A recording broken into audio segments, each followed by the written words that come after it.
প্রতিবারের মতো আবারও একটা বসন্ত উৎসব এসে হাজির। কিন্তু এখন আর উৎসবের সেই আনন্দটা কোথায়? আজ কত বছর হলো রবীন্দ্র ভারতীতে সর্বসাধারণের জন্য সেই অবারিত দোল খেলাই হয় না। অথচ একটা সময় কি মজাই না করেছি আমরা এই রবীন্দ্র ভারতীর প্রাঙ্গণে। আমার স্টুডেন্টরা এবার আবদার করে বলেছিল, স্যার চেষ্টা করে দেখুন না যদি আবার শুরু করা যায় আগের মতো করে। আমি ওদের হেসে বলেছিলাম, উপর মহলের অর্ডার, এতে আমার কিছুই করার নেই। যাই হোক, এই দুঃখ কাটাতেই এবার দোলে দুদিনের জন্য মন্দারমণি ঘুরতে যাচ্ছি। ইনফ্যাক্ট গত 4 বছর হলো দোলে আমরা কলকাতার বাইরেই থাকি। আমরা বলতে আমি আর আমার বেটার হাফ সঙ্গীতা। আর এবার ওর কথাতেই আমার প্রিয় বন্ধু ঈশান আর তার স্ত্রী মৌমিতাকেও আমরা সাথে নিয়েছি। দোলের আগের দিন সকালে আমরা পৌঁছে গেলাম সি টাইম রিসোর্টে। ফ্রেশ হয়ে চলে গেলাম সি বিচে। তারপর রিসোর্টে এসে লাঞ্চ করেই বসে গেলাম আড্ডায়। ঈশান, মৌমিতা, আমি আর সঙ্গীতা। শুরু হলো আমাদের নির্ভেজাল আড্ডা। কথায় কথায় ঈশান বলল, যাই বল ভাই, দোল খেলা হতো শান্তিনিকেতন, আর আমার এমন কপাল দেখ, কখনো সুযোগই হলো না। নিজের চোখে তো দেখতেই পেলাম না, শুধু শুনেইছি। হ্যাঁ, এইটা একদমই সত্যি যে ওই আমেজটাই আলাদা ছিল। ভাগ্যক্রমে অনেকবারই তো গেছি, ইভেন সঙ্গীতাকে নিয়েও গেছি, তাই জানি। কিন্তু আমাদের রবীন্দ্রভারতীও কোনো অংশে কম যেত না। কি সঙ্গীতা বলো, আমাদের ইউনিভার্সিটিতে কেমন এনজয় হতো? দারুণ, একদম মনে রাখার মতো। সত্যি কি যে হলো না, এমন একটা মহামারী এলো, সব বন্ধ হয়ে গেল। আচ্ছা সুহত্রদা, তুমি আর সঙ্গীতাদি দুজনেই তো রবীন্দ্রভারতীতেই পড়েছ, আবার শান্তিনিকেতনেও গেছো বললে। তা তোমাদের এক্সপিরিয়েন্সটা একটু শেয়ার করো না। মানে কিভাবে কীরকম খেলা টেলা হতো ওখানে। আসলে কি বলতো, ঈশানের মতন আমিও তো কখনো যাইনি না, তাই শুনেই না হয় একটু আনন্দ পাই। আরে হ্যাঁ রে শত্রু, বল না রে। আরে আমরাও তো এখানে আড্ডা মারতে এসেছি, আর তোদের গল্প শুনলেই আড্ডাটা বেশ জমে যাবে। আর কাল তো দোল, আর এই দোলে যদি দোলেরই কোনো গল্প শোনা যায়, তাও একদম অরিজিনাল, ব্যাস কেল্লা ফতে। বল বল বল। আচ্ছা, আগে বল কি শুনতে চাস, দোলের গল্প নাকি আমাদের গল্প? দুটোই, মানে তোমাদের লাভ স্টোরিও, আবার দোলে তোমাদের কাটানো সুন্দর মুহূর্তগুলো। নাও বলে দাও তাহলে আমাদের লাভ স্টোরি। আমাদের লাভ স্টোরি তো জানিসই তোরা, সেই ইউনিভার্সিটি থেকেই প্রেম, আর তারপর সঙ্গীতে একটা কর্পোরেট জবে ঢুকলো, আর আমি ইউনিভার্সিটিতে প্রফেসর হিসেবে জয়েন করলাম। আর এর মাঝে গেছে বেশ কটা বসন্ত, যার কিছুটা রবীন্দ্রভারতী আর কিছুটা শান্তিনিকেতনে কেটেছে আমাদের একসাথে। শান্তিনিকেতনই বল বা রবীন্দ্রভারতীই বল, বন্ধু বান্ধবদের সাথে মিলেমিশে আবির খেলা, নাচ গান, একদম হই হই করে কাটতো দিনগুলো আমাদের। সত্যি খুব মিস করি রে দিনগুলো। যাই হোক, তারপর একদিন ঝুপ করে আমাদের বিয়ে হয়ে গেল।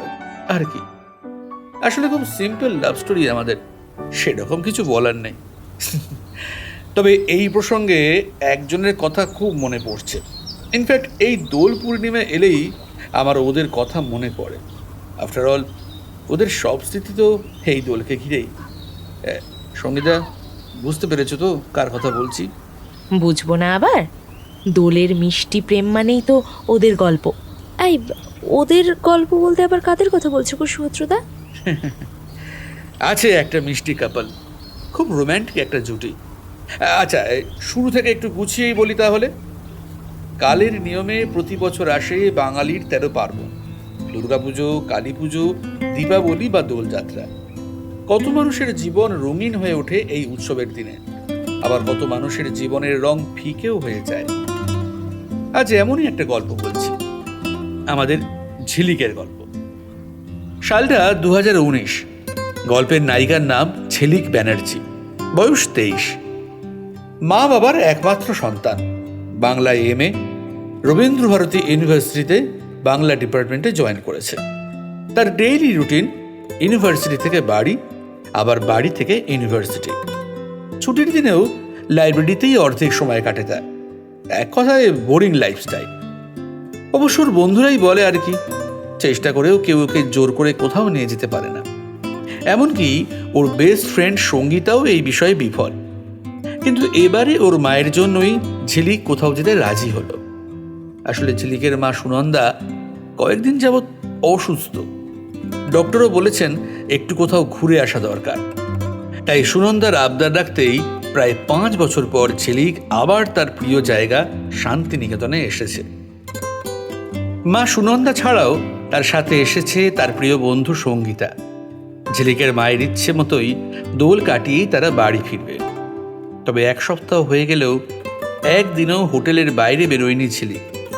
অবশেষে দোলের দিন সঙ্গীতার জোড়াজুড়িতেই বিশ্বভারতী প্রাঙ্গণে দোল খেলায় সামিল হলো সে। সবাই মনের আনন্দে দোল খেলছিল সেখানে, কিন্তু ঝিলিক শুধুই বসে দেখছিল সেই উৎসব। সঙ্গীতার ঝিলিককে ছাড়া সেই উৎসবে সামিল হতেও পারছিল না। অনেকক্ষণ অপেক্ষা করে শেষে বলেই ফেলল, দেখ ঝিলিক, তোর জন্য কিন্তু আমিও এনজয় করতে পারছি না, প্লিজ চল না। আচ্ছা, তোর সাথেই তো আছি আমি, তুই এনজয় কর না, কি প্রবলেম? কি প্রবলেম মানে? আরে আমি কি এখানে একা দোল খেলতে এসেছি? দূর, তুই এত বোরিং কেন রে? সঙ্গীতের কথা শেষ হতেই একটা কানা খুশো শোনা গেল। এই আরে দেখ, আসছে আসছে তো রে। হ্যাঁ রে, আসছে তো, আসছে ওই তো। তো দেখ দেখ, ওই দেখ, ওই তো। দেখ। উফ, কি হ্যান্ডসাম। এই তো এসে গেছে। ওই তো, ওই তো এসে গেছে, এসে গেছে। কি লাগছে রে, হ্যান্ডসাম রে। কি আসছে বলতো? আরে সবাই এত এক্সাইটেড কেন? কিছুক্ষণের মধ্যেই দেখা গেল গিটার হাতে নিয়ে এগিয়ে আসছে এক সুপুরুষ। ঝিলিক অন্যদিকে তাকিয়েছিল। গিটারের শব্দ শুনেই সামনে তাকিয়ে দেখল প্রায় তারই বয়সী এক যুবক গিটার বাজাতে বাজাতে স্টেজে উঠল। কিন্তু তাকে এক ঝলক দেখেই চমকে গেল ঝিলিক। কিছুক্ষণ শুধু তাকিয়েছিল সেই যুবকের দিকেই। মুহূর্তেই যেন অতীত ভেসে উঠতে লাগলো ওর চোখের সামনে। আবার এক মোহমাখা সুরে ও বর্তমানে ফিরে এলো। ছেলেটা গান শুরু করতেই ঝিলিক যেন আর বসে থাকতে পারছিল না সেখানে। নিজের মনেই বলে উঠল, সে কিরকম সব কিছুই। ও তো এমন ভাবে গাইতো, কিন্তু এ কে? সেই যুবক গান গেয়ে চলেছিল, আর ঝিলিক কিছু যেন মেলাবার চেষ্টা করছিল। আর থাকতে না পেরে সঙ্গীতাকে সে জিজ্ঞেস করলো, সঙ্গীতা, তুই একে চিনিস?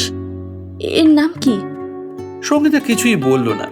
ও মন দিয়ে গান শুনতেই ব্যস্ত ছিল। ঝিলিক আবারও জিজ্ঞেস করলো, সঙ্গীতা, তোকে কিছু বলছি আমি, প্লিজ বল না, জানিস কিছু? কে ও? না ঝিলিক, জানি না। আবার একেবারে অচেনাও লাগছে না, কোথায় যেন দেখেছি মনে হচ্ছে, জানিস? ঝিলিক মুখে কিছুই বলল না, কিন্তু ছেলেটাকে দেখে ওর কারোর কথা মনে পড়ছিল। দু চোখ বন্ধ করতেই কারোর ছবি যেন ভেসে উঠছিল বারবার। আর এমন সময় প্রথম গান শেষ করেই শুরু হলো দ্বিতীয় গান, যা কানে আসতেই ঝিলিক আরো বিচলিত হয়ে পড়ল। যে রবীন্দ্র গানে ও আজও আচ্ছন্ন, রাঙিয়ে দিয়ে যাও যাও যাও গো এবার যাবার আগে। চোখ খুলে একবার ছেলেটাকে দেখলো ঝিলিক। গিটার বাজিয়ে ছেলেটা গাইছিল ঝিলিকের প্রিয় গান। আবার অতীতে ফিরে গেল সে, যে অতীতকে সে অনেক দূরে ফেলে এসেছে ঠিকই, কিন্তু মুছে ফেলতে পারেনি। ঝিলিক আর দাঁড়িয়ে থাকতে পারল না সেখানে, ছুটে চলে গেল হোটেলে। সঙ্গীতা মুগ্ধ হয়ে গান শুনছিল, তাই ঝিলিকের চলে যাওয়া ও খেয়াল করেনি। ঝিলিক হোটেলে গিয়ে রুমের দরজা বন্ধ করে দিল। পাশের রুমেই ওর মা সুনন্দা ছিলেন। ঝিলিককে দরজা বন্ধ করতে দেখে তিনি আশ্চর্য হয়ে দরজা নক করে ডাকলেন মেয়েকে। ঝিলিক, এত তাড়াতাড়ি চলে এলি যে? সঙ্গীতা কোথায়? সব ঠিক আছে তো? ঝিলিক দরজা খুলে বলল, হ্যাঁ মা, চিন্তা করো না, সব ঠিক আছে। সঙ্গীতা একটু পরে আসছে। আসলে আমারও তো কোলাহল ভালো লাগছিল না, তাই চলে এলাম। তোমার কিছু প্রয়োজন হলে বলো। না না, আমার কিছু লাগবে না। ঠিক আছে, তাহলে লাঞ্চে দেখা হচ্ছে। একটু রেস্ট নিয়ে নি, তুমিও রেস্ট নাও। ঝিলিক দরজা বন্ধ করে বিছানায় এসে বসলো। কানে বাজতে লাগলো তার প্রিয় মানুষের কণ্ঠ, আর সেই চেনা গান যা একটু আগেই এক অচেনা মানুষের কণ্ঠে শুনে এলো সে। মোবাইলে একটা ফোল্ডার খুলে কারো ছবি দেখতে লাগলো ঝিলিক। মনে পড়ে গেল এমনই এক বসন্ত উৎসবের কথা, যেটা আজ থেকে 5 বছর আগে রবীন্দ্রভারতী বিশ্ববিদ্যালয়ের প্রাঙ্গণে হয়েছিল, অর্থাৎ 2014 সালে রবীন্দ্রভারতীর বসন্ত উৎসব। যদিও সে বছর প্রথমে শান্তিনিকেতনে যাওয়ার প্রোগ্রাম হয়েছিল ঝিলিকদের, কিন্তু শেষ মুহূর্তে প্রিয় বান্ধবী সঙ্গীতা বিশেষ কারণে না যাওয়াতেই ঝিলিকও তার যাওয়া ক্যান্সেল করেছিল। ছোটবেলা থেকেই খুব বন্ধুত্ব ছিল ঝিলিক আর সঙ্গীতার মধ্যে, একে অপরের নিত্য সঙ্গী ছিল ওরা। তাই সঙ্গীতার বাবা অসুস্থ হওয়াতেই আর যেতে পারেনি ঝিলিক। কিন্তু মন খারাপ তো হয়েছিলই, কারণ সেই কবে থেকেই শান্তিনিকেতনে যাওয়ার ইচ্ছে ছিল ঝিলিকের। প্রতিবার যাবে ভেবেও হয়ে উঠত না। সে বছর তাও যা বন্ধুরা মিলে যাবার প্ল্যান করলো, সেটাও সফল হলো না। ঝিলিককে ঘরে চুপ করে বসে থাকতে দেখে ওর মা সুনন্দা এসে মেয়ের মাথায় হাত বুলিয়ে বলছিলেন, কি রে, খুব মন খারাপ তাই না? তোর বন্ধুরা তো সবাই গেছে শুনলাম, আর তুই সঙ্গীতার জন্য গেলি না। অথচ কবে থেকে তোর যাবার ইচ্ছে ছিল, আর আজ সুযোগ পেয়েও। সত্যি কত ভালোবাসিস তোরা একে অপরকে। তোদের বন্ধুত্বের জন্য আমার অনেক শুভেচ্ছা রইল মা। মা, সঙ্গীতার বাবা আগে সুস্থ হয়ে উঠুক, এটুকুই চাই। আমার যাবার হলে ঠিকই একদিন যাব। আচ্ছা, তোদের রবীন্দ্রভারতী বিশ্ববিদ্যালয়েও তো বড় করে দোল উৎসব হয়, ওখানে তো যাবি নিশ্চয়ই। ঠিক নেই মা, আগে দেখি সঙ্গীতা যায় কিনা।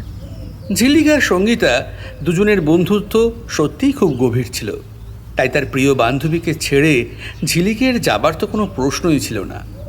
এদিকে আর মাত্র 2 দিন পরেই ছিল দোল। 2 দিনের মধ্যে সঙ্গীতার বাবার সেরে ওঠার সম্ভাবনাও ছিল ক্ষীণ। দোলের দিন সকালে ঘরে বসে ল্যাপটপে একটা মুভি দেখছিল ঝিলিক। এমন সময় সঙ্গীতার ফোন এলো। হ্যালো, কিরে, কি করছিস? এই মুভি দেখছি আর কি। তুই বল, কাকু কেমন আছেন? বাবা এখন অনেকটাই ভালো আছেন রে, তাই তো ফোন করলাম। শোন না, বলছি যে ইউনিভার্সিটিতে যাবি নাকি? আসলে আমরা শান্তিনিকেতনে যেতে পারিনি বলে বাবারও খুব মন খারাপ, তাই বাবারও ইচ্ছে আমরা একটু ঘুরে আসি, তাই বলছি যাবি? বেশ, চল তাহলে। ওকে, তাহলে আধ ঘন্টার মধ্যে দেখা হচ্ছে ইউনিভার্সিটির গেটের সামনে। আর শোন, শাড়ি পরে আসবি কিন্তু, হ্যাঁ? বাই। ইউনিভার্সিটিতে ঢুকেই মনটা ভালো হয়ে গেল ঝিলিক আর সঙ্গীতার।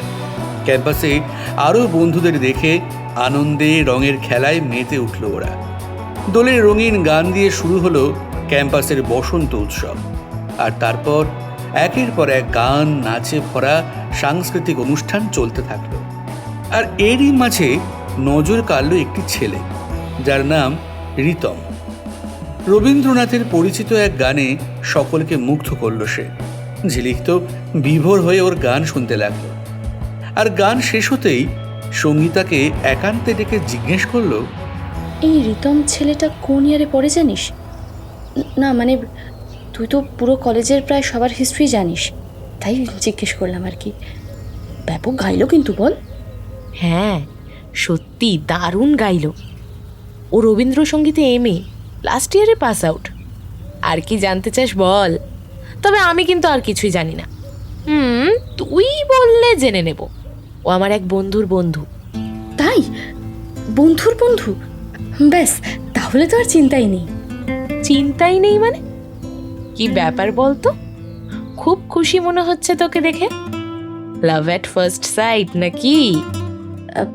নট রিয়েলি, কিন্তু ওর গান শুনে জাস্ট পাগল হয়ে গেলাম, তাই মানে খুব আলাপ করতে ইচ্ছে করছে আর কি। ঝিলিকের কথা শেষ হতেই কারোর কণ্ঠস্বর শোনা গেল। সঙ্গীতা। দুজনেই ফিরে তাকালো। সামনে দাঁড়িয়ে রিতম। ঝিলিক রিতমকে সামনে পেয়ে যেন খুশিতে আত্মহারা। সঙ্গীতা বলল, হাই, হ্যাপি হোলি। তা আমার খোঁজ করছো, কি ব্যাপার? তোমাকেও দোলের অনেক শুভেচ্ছা সঙ্গীতা। আসলে ভাবলাম তোমার সঙ্গে এবার বন্ধুত্বটা জমিয়েই নি। জয়ের সূত্রেই তোমাকে চিনি, তবে বন্ধুত্বটা এখনো হলো না। এটা কি ঠিক বলো তো? একেবারেই ঠিক নয়। এনিওয়ে, আজ এই রঙিন উৎসবে রইল হালকা একটু আবিরের ছোঁয়া। Hope you don't mind. Never mind. Ritam হালকা আবির মাখালো সঙ্গীতাকে, সঙ্গীতাও রিতমের গালে আবির দিল। রিতম এবার ঝিলিকের দিকে ইঙ্গিত করে বলল, তোমার বন্ধু বুঝি? ইয়েস, আমার বেস্ট ফ্রেন্ড ঝিলিক। ঝিলিক এগিয়ে এলো, মুখে মিষ্টি হাসি। আমি রিতম, হ্যাপি হোলি। একটু আবির মাখাতে পারি আপনাকে? Why not? Happy Holi to you too. ঝিলিক মনে মনে ওর খুশির জোয়ারটা বুঝতে দিল না রিতমকে। লাল আবিরে ঝিলিকের দুটো গালে লাল করে দিল রিতম। ঝিলিকও হালকা রঙে রাঙালো রিতমকে। বাহ, প্রথম আলাপেই দুজনেই লালে লাল, ক্যা বাত। লজ্জা পেল ঝিলিক, রিতমও যেন অস্বস্তিতে পড়ল। এই বাড়াবাড়ি হয়ে গেল না তো? মানে সরি, প্রথম আলাপেই হয়তো এভাবে উচিত হয়নি। আরে বাবা, মজা করছি, তোমরা তো সিরিয়াস হয়ে গেলে দেখছি। দুজনকেই খুব মিষ্টি লাগছে। চলো এবার ওই দিকে গিয়ে সবার সাথে আড্ডা মারি। সবাই মিলে জমে উঠল আড্ডা। রিতমের আরও কিছু গানে আরও রঙিন হয়ে উঠল সকলের মন। সঙ্গে ছিল রঙিন শরবতের চুমুক। ঝিলিক তো শুধু মুগ্ধ হয়ে শুনতে থাকলো রিতমের গান, আর সুযোগ পেয়ে বলেই ফেললো মনের কথা। কি সুন্দর গান গাও তুমি, মনে হয় যেন শুধু শুনেই যাই। যেভাবে বললে এ যেন কবিগুরুরই গান। আহা, অপূর্ব। আরো অনেক অনেক গান শুনতে চাই তোমার থেকে, শোনাবে তো? গানের বিষয়ে আমি কাউকেই নিরাশ করি না, নিশ্চয়ই শোনাবো। Thank you. আচ্ছা, আজকে তাহলে আসি। আবার দেখা হবে তো? ভাগ্যে থাকলে নিশ্চয়ই হবে। এই সঙ্গীতা, চল রে, দেরি হয়ে যাবে। সুন্দর কাটলো সকলের দোলের সকাল, কিন্তু এই একটা সকালের আনন্দতে সন্তুষ্ট ছিল না কেউই। তাই বিকেলে ঝিলিকের বাড়িতে আড্ডা শুরু হলো কিছু বন্ধুদের নিয়ে। আর সঙ্গীতা তো ছিলই, তবে ঝিলিক কিছুতেই মন বসাতে পারছিল না সেখানে। সঙ্গীতা কিছুক্ষণ লক্ষ্য করে তারপর আড়ালে নিয়ে গিয়ে জিজ্ঞেস করলো ঝিলিককে, কি রে, এত মজা করছিস সবাই, আর তুই চুপ করে বসে আছিস, কথাই বলছিস না তো কারোর সাথে? তাহলে ডাকলি কেন? হ্যাঁ, এই কি হয়েছে রে? কিছু না, কি আবার হবে, আমি ঠিক আছি। না, ঠিক যে তুমি নেই এটা তো পরিষ্কার। সকালে এত খুশি ছিলিস, কত মজা করলাম আমরা, আর এর মধ্যে কি হলো হঠাৎ শুনি? ও আচ্ছা আচ্ছা, শান্তিনিকেতনের ট্রিপ ক্যান্সেলের দুঃখটা এখনো কমেনি, তাই তো? সেই জন্য এত স্যাড। ও wait wait wait wait wait, এবার বুঝেছি। হ্যাঁ, এইবার বুঝেছি। Ritam, yes yes, he is the reason, right? কি যে বলিস না তুই, পাগল নাকি? ও ব্লাশিং ব্লাশিং, এই আমাকে বলবি না, ফিলিংসটা লুকিয়ে রাখবি, তাই তো? কি লাভ, তোরই লস। লস মানে? কিছু না, ঘোড়ার ডিম। দাঁড়া, আমি রিতমকে ডাকছি, তুই তো নিশ্চয়ই ফোন নাম্বারও নিসনি। এমন সময় কলিং বেল বাজলো। দাঁড়া, আমি দেখছি। দরজা খুলতেই ঝিলিক হতবাক, কারণ সামনে যে সে দাঁড়িয়ে, যার কথা ভেবে সে ব্যাকুল হয়ে উঠেছিল। সেই রিতম, যাকে এক দেখায় তার গান শুনেই মন দিয়েছে সে। আশ্চর্য হয়ে বলল ঝিলিক, আরে তুমি আমাদের বাড়ি ছিলে কিভাবে? আর তুমি তো ফোন নাম্বারও নাওনি, তাহলে? এটাই তো কানেকশন ম্যাডাম, আপনি বুঝবেন না। আচ্ছা, ভেতরে আসতে বলবে না? আরে এসো এসো, ভেতরে এসো। সরি, আমি আসলে চমকে গেছো? জানি, আরে এটাই তো স্বাভাবিক, ইটস ওকে। সঙ্গীতাও ভিতরের ঘর থেকে এসে রিতমকে দেখে চমকে উঠল। তুমি এই বাড়ি চিনলে কি করে? কিন্তু এসে খুব ভালো করেছো, নয়তো আমার বন্ধুর যে কি হতো কি জানি। কেন, ওর কি হয়েছে? তুমি ঠিক আছো ঝিলিক? ধুস, ছাড়ো তো, ও একটা পাগল, শুধু ভুলভাল বকে। তা একেবারেই কি ভুল? মানে? আচ্ছা ছাড়ো সব, এবার বলো কি খাবে, ঠান্ডা না গরম? আমার বাড়িতে প্রথমবার এলে। ভাং দাও, ভাং। আরে আজ তো ওটাই জাতীয় খাবার। হোয়াট? না না, ওসব নেই, মা বাবা কেটে ফেলবে আমাকে। ইয়ে ইয়ে কি মজা! এই তো গোমড়া মুখে হাসি ফুটেছে। আমার বন্ধুকে আমি ফিরে পেয়েছি। থ্যাংক ইউ রিতম, তুমি ভাগ্যিস এলে, নইলে কি যে হতো ওর গড নোস। বুঝেছি, বড্ড মিস করছিল ঝিলিক আমাকে, তাই না? সে আর বলতে। আচ্ছা তোমরা কথা বলো, আমি ওই ঘরে গেলাম। ঝিলিক, কিছু লাগলে ডাকিস। হ্যাঁ।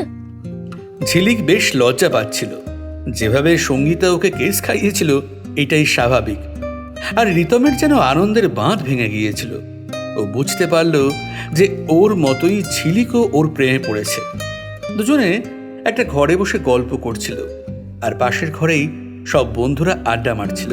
সঙ্গে ছিল সঙ্গীতাও। ঝিলিকের মা বাবাও সেদিন ছিল না বাড়িতে, তারা ঝিলিকের মাসির বাড়িতে গিয়েছিলেন। আর সেই কারণেই ঝিলিক ওর বাড়িতে পার্টির অ্যারেঞ্জমেন্ট করেছিল। যাই হোক, রিতম অনেক কথা শেয়ার করলো ঝিলিকের সাথে, ওর মা বাবা, কেরিয়ার, ওর ভালো মন্দ, অনেক কিছু। ঝিলিকও মন দিয়ে সব শুনছিল। জানো ঝিলিক, আজকের আগে পর্যন্ত আমি কোনো মেয়ের সঙ্গে এইভাবে কথাই বলিনি। নতুন কারোর সঙ্গে আলাপ হলে ওই 2-4 কথায় গল্প শেষ। এর আগে আমার নাম্বার নিয়েছিল দুজন, কিন্তু বিশেষ লাভ হয়নি। ওরা মেসেজ করতো, আমি সিন না করেই রেখে দিতাম। আরে কত সময় কোথায় আমার যে গল্প করব। সত্যি বলতে গান নিয়ে এতটাই ব্যস্ত থাকি যে অন্য কিছু ভাববার আর সময়ও হয় না। মা বাবাও বলে বন্ধু বান্ধবদের সঙ্গে মাঝে মাঝে একটু আড্ডা দিতে, মন ভালো থাকে। হয়তো ঠিকই বলেন, কিন্তু আমার মনে হয় না। ওই টাইমটুকুই যদি মিউজিককে দিই তাহলেই ভালো হয়, তাই না? নতুন কিছু শিখি, নতুন কিছু সৃষ্টি করি, সব সময় মনে হয়। তুমি গান ছাড়া আর কিছুই বোঝো না, তাই না?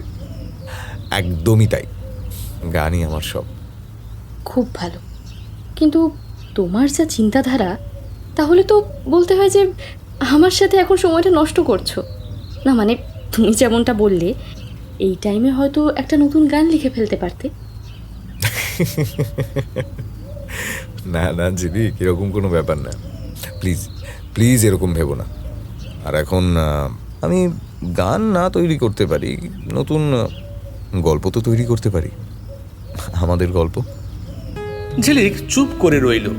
ওর দিকে তাকিয়ে রিতম আবার বলতে শুরু করলো। জানো ঝিলিক, আমার ভাইও খুব সুন্দর গান গায়, আমার থেকে কোনো অংশে কম নয়। ইনফ্যাক্ট আমি তো বলবো মাল্টি ট্যালেন্টেড।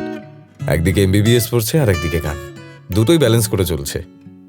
আমার দ্বারা হবে না, তাই তো আর অন্য কিছু নিয়ে মাথাই ঘামাই না। আর একটা কথা, ভাই মা বাবার প্রচণ্ড বাধ্য ছেলে, আমি কিন্তু নই। নাহলে মা বাবার ইচ্ছে মতো ইঞ্জিনিয়ারিং নিয়েই পড়তে পারতাম না।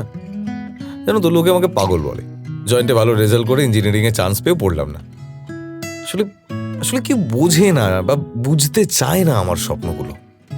আচ্ছা, এত কথা কেন বলছো আমায়? 24 ঘন্টাও তো হয়নি আমাদের আলাপের, আর এরই মধ্যে এত কিছু শেয়ার করছো। Why? সত্যি বুঝতে পারছো না কেন বলছি? এতক্ষণ যা কিছু শেয়ার করলাম তার মধ্যেও কিন্তু ইঙ্গিত দিয়েছি ঝিলিক। তুমি বলো না, যে ছেলেটা খায় দায়, গান গায় আর ঘুমায়, সে জাস্ট পুরো একটা সন্ধে তোমার সঙ্গে কাটাচ্ছে।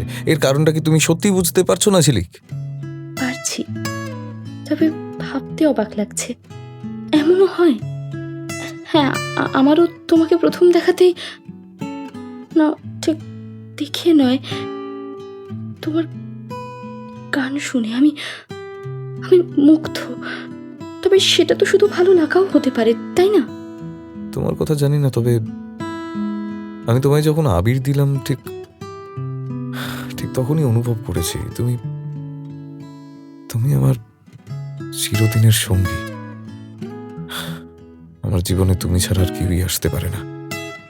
তুমিই প্রথম, আর তুমিই শেষ ভালোবাসা আমার। জানি শুনতে কাব্যের মতো লাগছে, তবে এটা সত্যি ছিল। কিন্তু আমি এভাবে ভাবতে পারছি না রিতম, কারণ আমি তোমার মতো এত ফাস্ট নই। আচ্ছা, আমি তোমায় হেল্প করছি ভাবতে।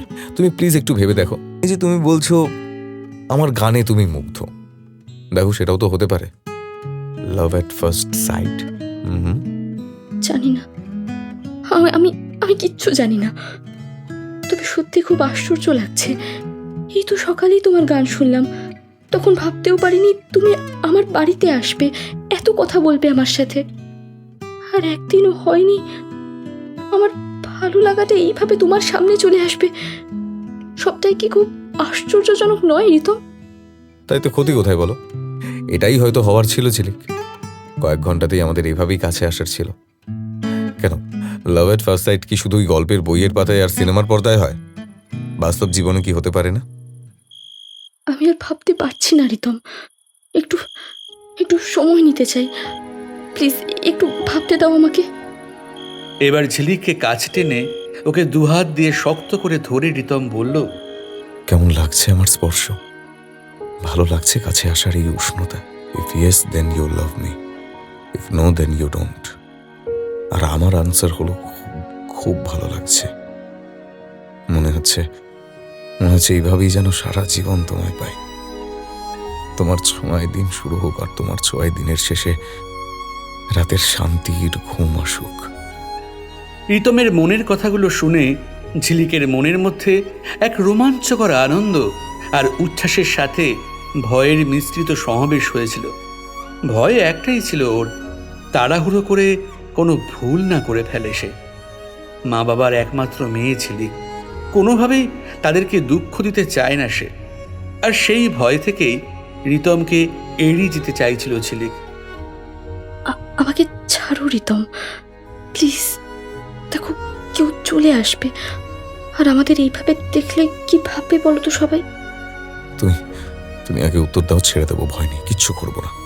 আমি অতটা খারাপ ছিল নই যে একদিনেই তোমায়, ইনফ্যাক্ট আজকের পরে তোমার ইচ্ছের বিরুদ্ধে কখনোই তোমায় টাচ করবো না, প্রমিস। কিন্তু এখন আমার উত্তর চাই, তবেই ছাড়বো। প্লিজ ঝিলিক, প্লিজ বলো, কেমন লাগছে আমার এই স্পর্শ? ভালো লাগছে নাকি আমি ছেড়ে দিলেই তুমি শান্তি পাও? কি হলো বলো, আরে বলো। হ্যাঁ হ্যাঁ, ভালো লাগছে, খুব খুব ভালো লাগছে রিতম। মনে হচ্ছে সারা জীবন যেন এইভাবেই তোমার কাছে থাকি। যাকে দেখার জন্য ব্যাকুল হয়েছিলাম, এক দেখাতেই এতটা পাগল হয়েছিলাম যার জন্য, সেই তোমাকে যে আমি এইভাবে আবার পাবো আমি ভাবতেও পারিনি। তবে পেলাম, সবটাই স্বপ্নের মতো লাগছে রিতম, কিন্তু খুব ভালো লাগছে, সবটাই দারুণ লাগছে। পেয়েছো উত্তর? এবার ছাড়ো প্লিজ। কথাগুলো বলতে বলতে ঝিলিকের চোখে জল চলে এলো। রিতম এবার আলতোভাবে ছেড়ে দিল ঝিলিককে। সরি, কিন্তু এটা দরকার ছিল, নাহলে আমি আমার উত্তর পেতাম না ঝিলিক। কিন্তু রিতম, আমার মনে হয় আরো কিছুদিন আমাদের সময় নেওয়া উচিত। এখনই এই নিয়ে বেশি দূর ভাবা উচিত নয়। দেখো, আমরা দুজনেই ইয়াং, আমি এখনো স্টাডি কমপ্লিট করিনি, আর তুমি তোমার গান নিয়ে অনেক দূর এগোতে চাইছো, অনেক স্বপ্ন তোমার চোখে। এখন আমাদের নিজেদের ক্যারিয়ারেই মন দেওয়া উচিত। অনেক সময় আছে, পরে কোনো সিদ্ধান্তে আসা যাবে। আরে সেই ঠিক আছে, আর এখন বেশি দূর ভাবতে কে বলছে তোমায়? আপাতত আমি তো এই মুহূর্তেই থাকতে চাই ঝিলিক। মনে হচ্ছে মুহূর্তটা যদি ধরে রাখতে পারতাম। ঝিলিকের কিছু বুঝে ওঠার আগেই রিতম পকেট থেকে লাল আবির বের করে ঝিলিকের সিঁথি রাঙিয়ে দিয়ে বলল, তখন গালে দিয়েছিলাম, আর এখন যখন অধিকার পেয়ে গিয়েছি তবে আর ভয় কিসের? তুমি কি করলে রিতম? এবার কেউ দেখলে কি হবে? আরে আবির মাখিয়েছি তো, সিঁদুর তো নয়, বা তো ভয়ের কি আছে? তবে একদিন হয়তো সিঁদুরও দেব, তুমি চাইলে। ঝিলিক কি বলবে বুঝতে পারছিল না। মনে যেন এক অদ্ভুত অনুভূতি হচ্ছিল ওর, এক অদ্ভুত ভালো লাগা। হ্যাঁ, হয়তো আবিরই, সিঁদুর নয়, তবু মুছতে পারছিল না ও। পাশের ঘরে গান চলছিল, রাঙিয়ে দিয়ে যাও যাও যাও গো এবার যাবার আগে। রিতম বলল, এই গানটা আমার খুব পছন্দের। শান্তিনিকেতনে গত বছর পারফর্ম করেছিলাম, প্রতি বছরই ওখানে যাই, আমার ফেভারিট জায়গা। আমার প্রাণের রবি ঠাকুর, আর ওখানকার সবুজ ঘেরা প্রকৃতি, মুক্ত বাতাস, খোয়াই নদী, উফ, জাস্ট পাগল করে তোলে আমাকে। এবছর আর যাওয়া হলো না, হয়তো তোমার সঙ্গে দেখা হবে বলেই, সবই ওনার ইচ্ছে। আর কথা দিলাম, নেক্সট বছর আমরা একসঙ্গে যাব শান্তিনিকেতনে। উফ, কি দারুণ লাগবে। কি যাবে তো? ঝিলিক কোনো উত্তর দিল না, উপরন্তু একটা আবদার করল ওর রিতমের কাছে। আচ্ছা, আজ আমার জন্য একবার গাইবে এই গানটা? কি হলো বলো, গাইবে? নিশ্চয়ই গাইব, বলেছিলাম না আমি আমার ফ্যানদের কখনো নিরাশ করি না। গান ধরল রিতম, আর ঝিলিক সেই গান শুনে যেন হারিয়ে যেতে লাগলো রঙের অতল সাগরে।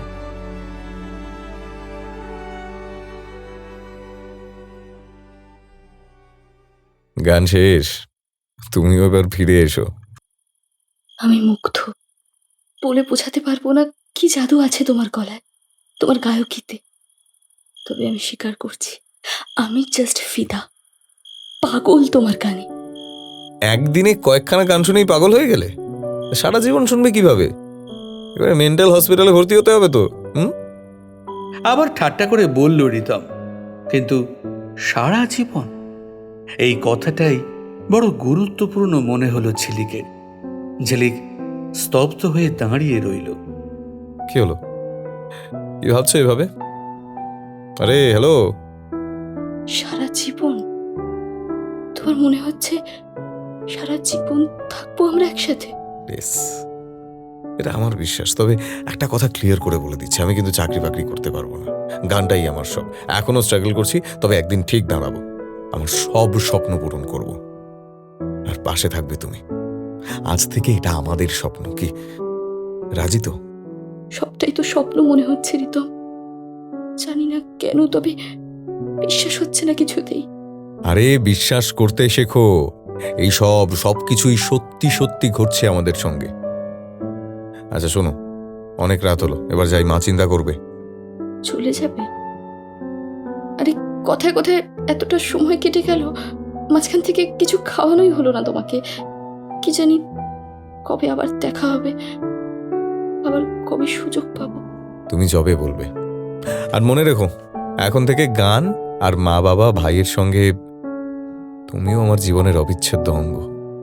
আচ্ছা বুঝলাম, কিন্তু ডিনার তো করে যাও please. Next time for sure. আরে সবে তো শুরু, এখন অনেক সময় আছে। আর ঠান্ডায় শরবত তো খেলাম, আজকের দিনে তো ওটাই সেরা। আবার কি চাই? আচ্ছা যাওয়ার আগে দুটো কথা বলে যাই। ঝিলিককে আবার দু হাত ধরে কাছে টেনে রিতম বলল, I love you, Jilik. I love you so much. And you are my first love.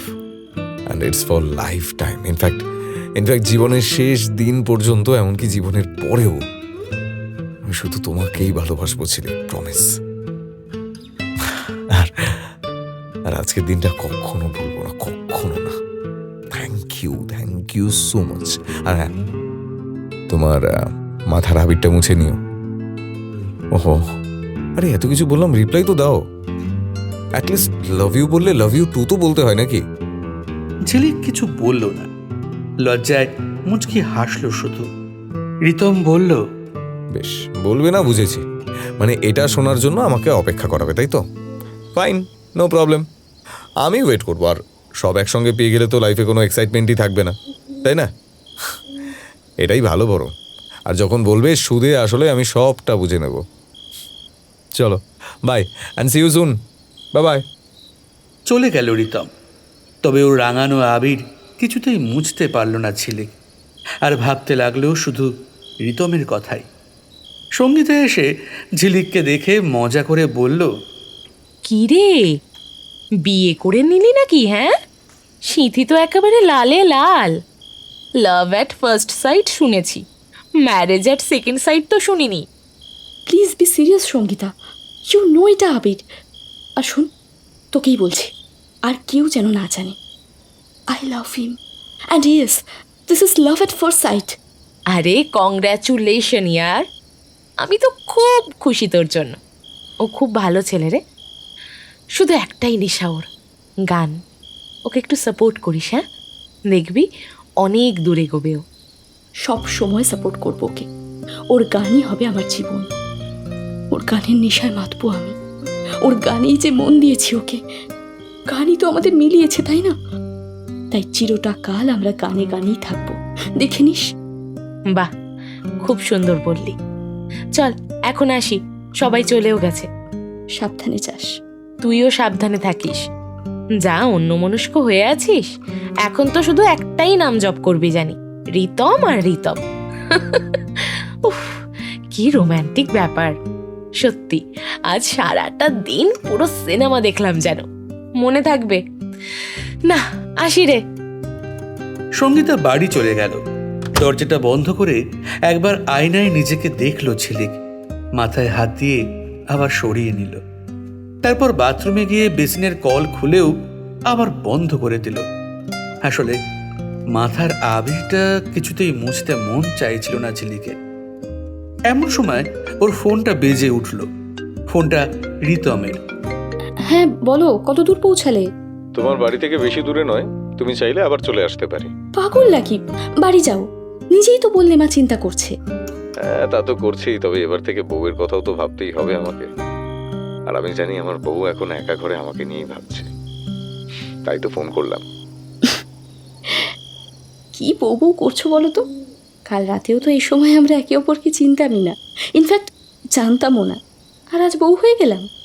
অনি বুঝি, আবিরটা তো এখনো লেগে আছে। ঝিলিক মাথায় হাত দিল একবার, তারপর চারপাশটা দেখতে লাগলো। কি করে বুঝলে এখনো আবিরটা? আমি বুঝি বুঝি, এটাই তো টেলিপ্যাথি।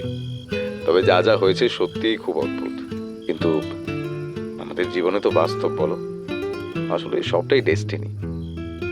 এই তুমি ভাগ্যে বিশ্বাস করো তো? হ্যাঁ করি। এবার তুমি বলো, সে কখন বেরিয়ে এখনো আমার বাড়ির কাছে কিভাবে? আরে একটা ফোন এসেছিল, তাই রাস্তায় দাঁড়িয়ে কথা বলছিলাম আর কি। তারপর হঠাৎ মনে হলো তুমি মিস করছো নিশ্চয়ই আমাকে, একটু কথা বলে নি। আচ্ছা বুঝেছি, এবার ফোনটা রাখো আর বাড়ি যাও প্লিজ। মা এবার সত্যিই চিন্তা করবেন। হ্যাঁ জানি, কিন্তু আমি তোমার মুখ থেকে জাস্ট 4টে শব্দ শুনতে চাই, বলে দাও, আমি ফোন রেখে দেবো, simple. You are mad Ritam, আর কি বলবো তোমায়? সত্যি বুঝতে পারছো না? বেশ বেশ বেশ, আমি বুঝিয়ে বলছি তাহলে। এই যে আই লাভ ইউ বললাম আমি, তার রিপ্লাইটা দাও এবার। আরে এত তাড়া কিসের? এই তো বললে অপেক্ষা করবে। হ্যাঁ বলেছিলাম, কিন্তু মন মানছে না, যে বলা তো যায় না যদি আর না শুনতে পারি। যত বাজে কথা। ফোন রাখো তো, আমি ডিনার করতে গেলাম, বাই। ফোনটা কেটে দিল ঝিলিক। রিতম একটা দীর্ঘশ্বাস ছেড়ে মনে মনে বলল, এই মেয়েটির মন বোঝা। ভালোবাসে অথচ মুখে বলতে লজ্জা। না না, লজ্জা নয়, আসলে জ্বালাচ্ছে আমাকে। ঠিক আছে, জ্বালিয়ে নাও, আমারও সময় আসবে, তখন বুঝবে। চলো রিতম, খালি মুখেই বাড়ি ফেরা যাক আর কি। রিতম মন খারাপ করেই আবার বাইক স্টার্ট করলো।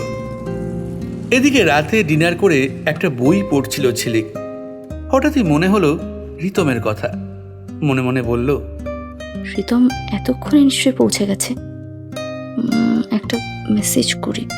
ঝিলিক মেসেজ টাইপ করতে যাবে, দেখলো 1 ঘন্টা আগে রিতম একটা ছবি পাঠিয়েছে হোয়াটসঅ্যাপে, সাথে ভয়েস মেসেজে বলেছে, এইমাত্র ছবিটা তুললাম শুধু তোমার জন্য, এরপর থেকে আমাকে মিস করলে এই ছবিটা দেখে নিও, মনে করবে আমি তোমার সঙ্গেই আছি। ঝিলিক মনে মনে বলল আর মেসেজ টাইপ করলো। সত্যি পাগল একটা, কিন্তু আমার কাছে এটা অমূল্য উপহার। Thank you Ritam. ঝিলিক আরো কিছু লিখতে যাচ্ছিল, তখনই সঙ্গীতার ফোন এলো। হ্যাঁ বল, এত রাতে কি ব্যাপার? দরকার ছিল। তোর ডিনার হয়ে গেছে তো? হ্যাঁ কেন বলতো? একটা খবর দিতে ফোন করেছি তোকে, কিন্তু কিন্তু কি করে বলবো বুঝতে পারছি না। ঝিলিক, প্লিজ বি স্ট্রং। রিতম। কি বল? রিতম কি? আরে রিতম বলে চুপ করে গেলি কেন?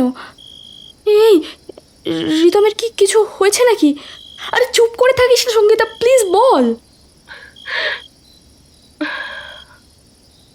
যেটা হবার না সেটাই হয়েছে ঝিলিক। রিতমের বাইক অ্যাক্সিডেন্ট হয়েছে, and he is spot dead.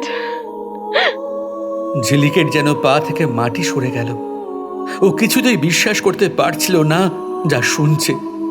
একবার যেন ওর মনে হলো ও দুঃস্বপ্ন দেখছে, তবে না, সবটাই যে সত্যি। কোনো সান্ত্বনাই যে ওরা নেই। সঙ্গীতা ফোনের ওপার থেকে কোনো শব্দ না পেয়ে চিন্তায় পড়ে গেল। হ্যালো হ্যালো, তুই ঠিক আছিস? শুনতে পাচ্ছিস তুই আমার কথা ঝিলিক? আচ্ছা আচ্ছা, আমি এক্ষুনি আসছি, তুই প্লিজ নিজেকে সামলা। আমি আসছি তোর কাছে। প্রায় রাত 12টা যখন সঙ্গীতা ঝিলিকের বাড়িতে এলো। দরজা খুলে দিল ঝিলিক, তবে সঙ্গীতার সাথে একটাও কথা বলল না। এরপর মাটিতে পা ছড়িয়ে বসে পড়ল। হয়তো এভাবেই অতক্ষণ বসেছিল। সঙ্গীতা ঘরের দরজা বন্ধ করে ঝিলিকের পাশে এসে বসল। ঝিলিক একেবারেই স্তব্ধ হয়ে গিয়েছিল। কথা বলা তো দূর, ওর চোখের পলক পর্যন্ত পড়ছিল না। ঝিলিক সেদিন যেহেতু একা, তাই রাতটা ওর কাছেই থেকে গেল সঙ্গীতা। এদিকে সারা রাত একইভাবে বসে রইল ঝিলিক, কোনো কথা বলল না। খুব ভয় পেল সঙ্গীতা। অনেক চেষ্টা করলো বন্ধুকে স্বাভাবিক করার, কিন্তু কোনোভাবেই পারল না। আর একটা সময় ঘুমিয়ে পড়ল সে। তবে ঝিলিক নির্ঘুম চোখে একইভাবে তাকিয়ে বসেছিল তখনও, আর শুধুই ভাবছিল দোলের সকাল থেকে রাত পর্যন্ত প্রত্যেকটা ঘটনা। চোখের জলও যেন শুকিয়ে গিয়েছিল ওর। কত স্বপ্ন দেখিয়েছিল রিতম, তবে কেন চলে গেল? আর কেনই বা এলো? মনে মনে বলল সে। এভাবে ঠকে গেলাম, এভাবে বিশ্বাসঘাতক, মিথ্যুক, কথা দিয়ে তো কথা রাখলো না। কখনো ক্ষমা করবো না, কখনো ক্ষমা করবো না তোমায়, কখনো না। সকালে ঘুমটা ভাঙতেই ধরফড়িয়ে উঠে বসল সঙ্গীতা। ঝিলিককে একইভাবে স্থির দেখে আবার ওকে কথা বলাতে চেষ্টা করলো, তবে পারল না। সঙ্গীতা এবারে বলতে শুরু করলো। আমি ওকে তোর ফোন নাম্বার আর বাড়ির ঠিকানাটা দিয়েছিলাম, ও চেয়েছিল তাই। এখন আফসোস করছি কেন দিয়েছিলাম। হয়তো কাল বিকেলে ও না এলে তোরা এতটা গভীরে যেতিস না, আর তোকেও এভাবে এত কষ্ট পেতে হতো না। শুধুই শুধুই আমি দায়ী এর জন্য। হ্যাঁ হ্যাঁ, আমি দায়ী। আমি কখনো ক্ষমা করতে পারবো না নিজেকে, কখনো না, কখনো না। আমি কখনো ক্ষমা করতে পারবো না রিতমকে। একটা বেঈমান, মিথ্যুক, বিশ্বাসঘাতক ঠকালো আমাকে, ঠকালো।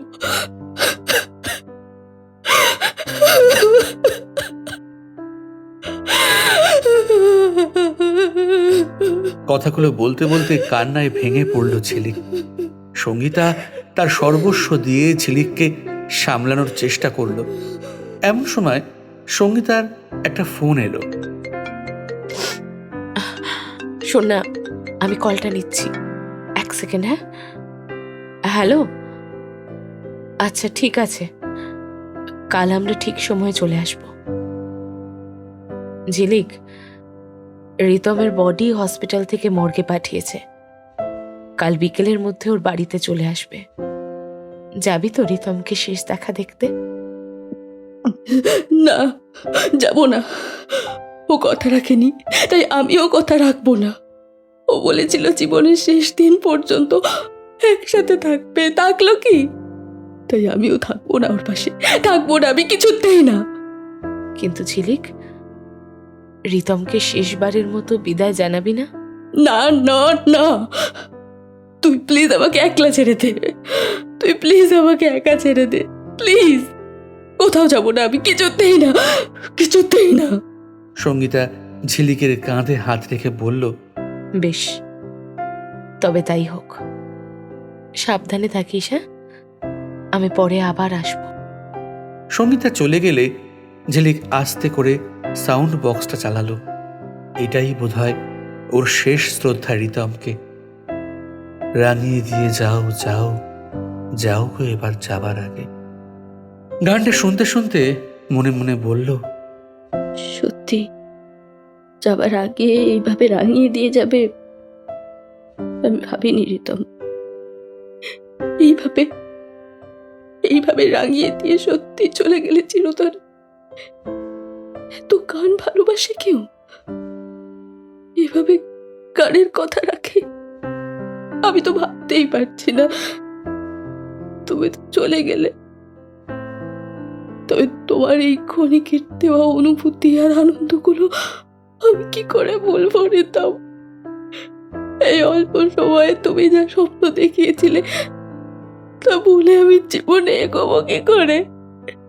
বলো না রিতম, বলো, আমি কি করে বাঁচবো, কি করে বাঁচবো তোমায় ছেড়ে? এই কয়েক মুহূর্তের ভালোবাসায় যে আমি আচ্ছন্ন হয়ে পড়েছি। আমি তোমায় ছাড়া সামনের দিনগুলো আমি তো ভাবতেই পারছি না। কত কিছু করার ছিল, কত কিছু করার ছিল আমাদের একসাথে, আরো আরো কত কথা বলার ছিল, কিছুই তো হলো না। আমাদের গল্পটা যে অসমাপ্তই থেকে গেল রিতম। তবে তোমার এই একদিনের ভালোবাসাকে আমি ঠিক বাঁচিয়ে রাখবো তোমারই গানে। তুমি কথা রাখোনি, কিন্তু আমি কথা দিলাম, গানে গানেই থাকবো তোমার সাথে। কপালটা মুছে দিলেও তখনও স্মৃতির আবেগটা মুছতে পারেনি ছেলে। এবার আয়না দেখে মুছতে মুছতে বলল,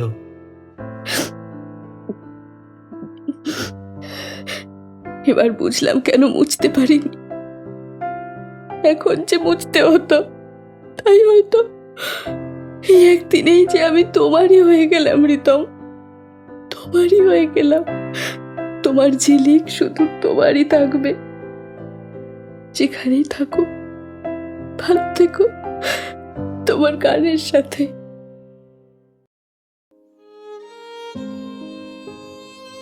রিতমের মৃত্যুর কয়েকদিন পরেই শান্তিনিকেতন গিয়েছিল ঝিলিক। যেহেতু শান্তিনিকেতন ছিল রিতমের প্রিয় জায়গা আর সে প্রতি বছর সেখানে যেত, যা সে নিজের মুখেই বলেছিল, তাই রিতমকে অনুভব করতেই একাই এই সফরে বেরিয়ে পড়েছিল ঝিলিক।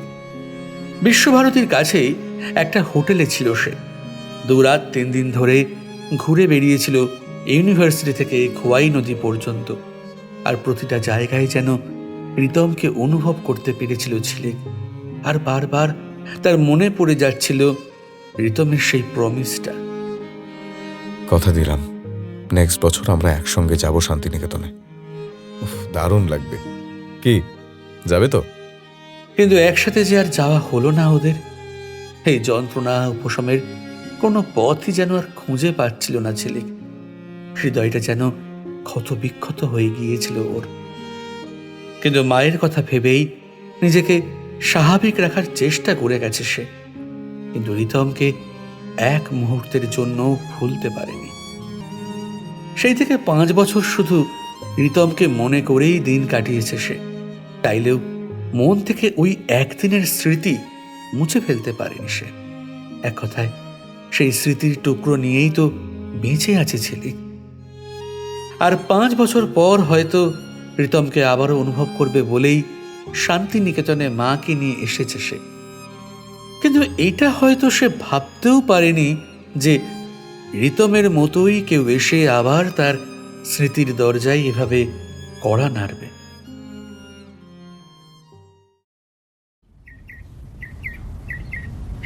ঝিলিক, এই ঝিলিক, দরজাটা খোল। ঝিলিক, কি হয়েছে কি তোর? দরজা খুলবি?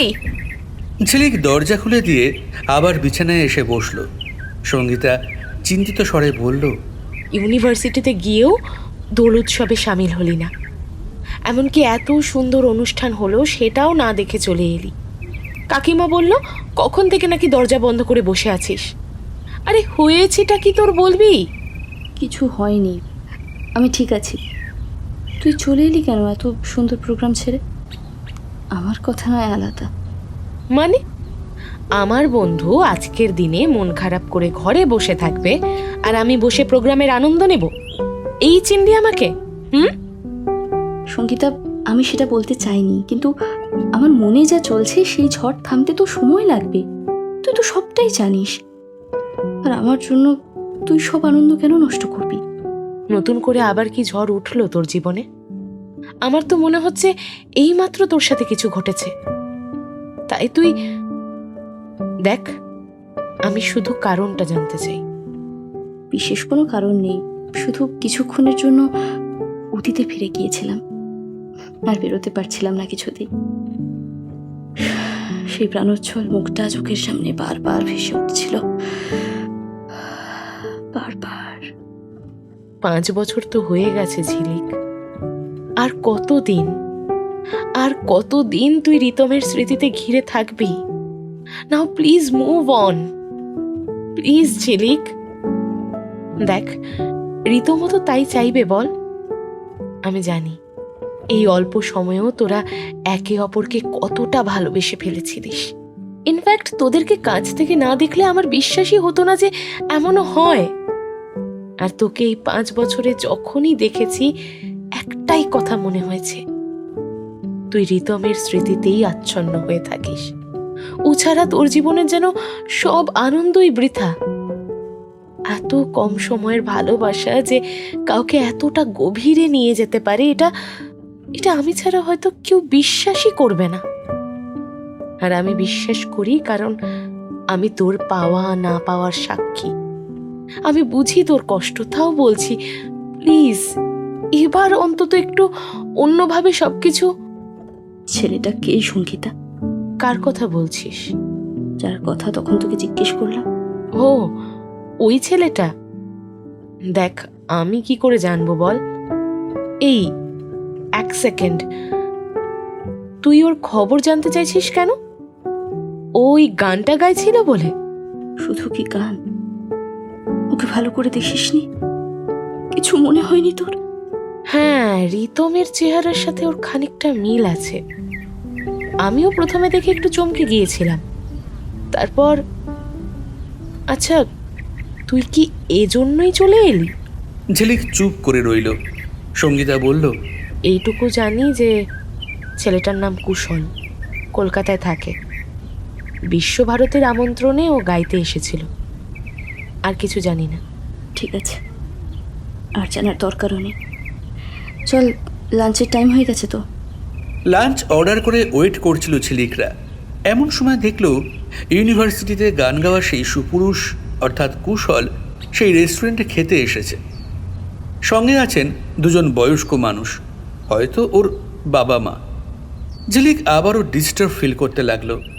মনে মনে ভাবল, হয়তো ছেলেটা পাশের হোটেলেই উঠেছে, তাই এখানে লাঞ্চ করতে এসেছে।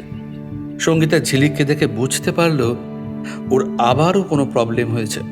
তখনই চোখ পড়ল কুশলের দিকে, আর বুঝতে বাকি রইল না প্রবলেমটা কিসের। আস্তে করে সে ঝিলিককে বলল, হয়তো ওর হোটেলের খাবার ওর পছন্দ হয়নি, অথবা আমাদের হোটেলের খাবার ওর ফেভারিট, তাই হয়তো এখানে এসেছে। যাই হোক, কপাল দেখ, সেই চেহারা আবার তোর সামনে। এবার বল, কোন কোন জায়গা থেকে পালাবি তুই? পালাবো না, জাস্ট ইগনোর করতে হবে। তবে আমি ওর দিকে জাস্ট তাকাতে পারছি না সঙ্গীতা।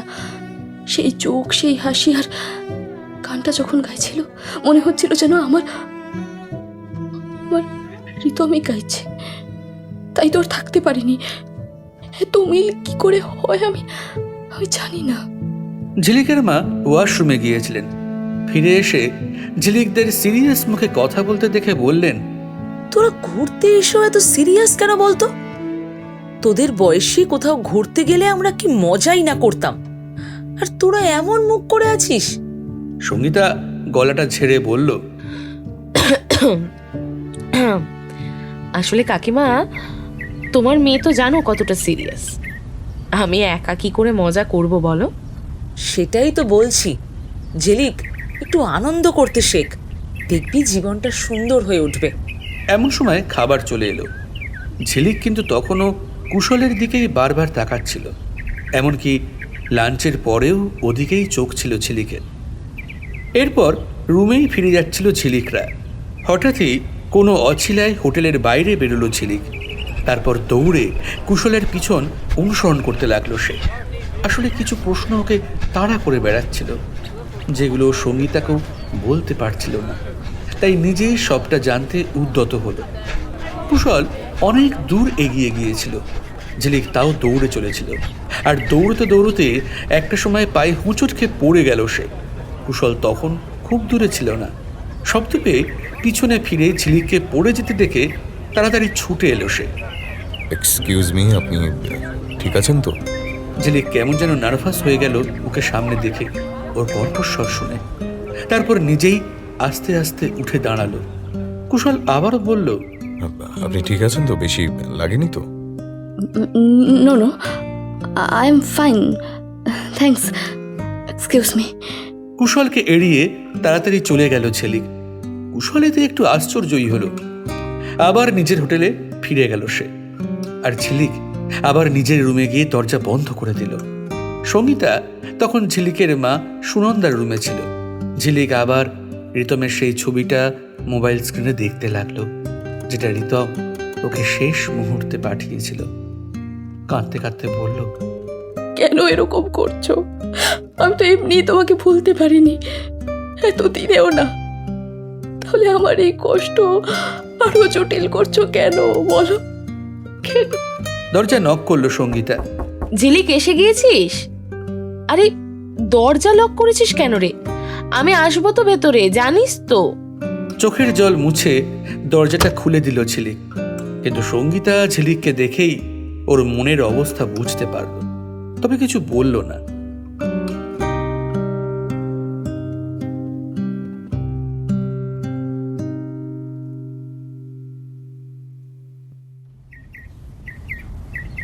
পরের দিন সকালে ব্রেকফাস্ট করছিল ঝিলিকরা। এমন সময় আবার কুশল এলো সেখানে। ঝিলিক কুশলকে দেখেই আবারও অস্থির হয়ে উঠল। সঙ্গীতা কুশলকে দেখেনি, তাই ঝিলিককে অন্যমনস্ক দেখে একটু চিন্তিত হলো। এদিকে ঝিলিক কিন্তু কুশলের দিকেই নজর রেখে চলেছিল। আর খাওয়া শেষ হতেই আবার সে কুশলের পিছনে অনুসরণ করতে লাগলো। কুশল তার মা বাবাকে নিয়ে পাশের হোটেলেই উঠেছিল। আপন মনে নিজের রুমের দিকেই যাচ্ছিল সে। এমন সময় কি মনে হতে ও দাঁড়িয়ে গেল। ওর মনে হলো যেন ওর পিছনে কেউ আসছে। ঝিলিক তাড়াতাড়ি লুকিয়ে গেল।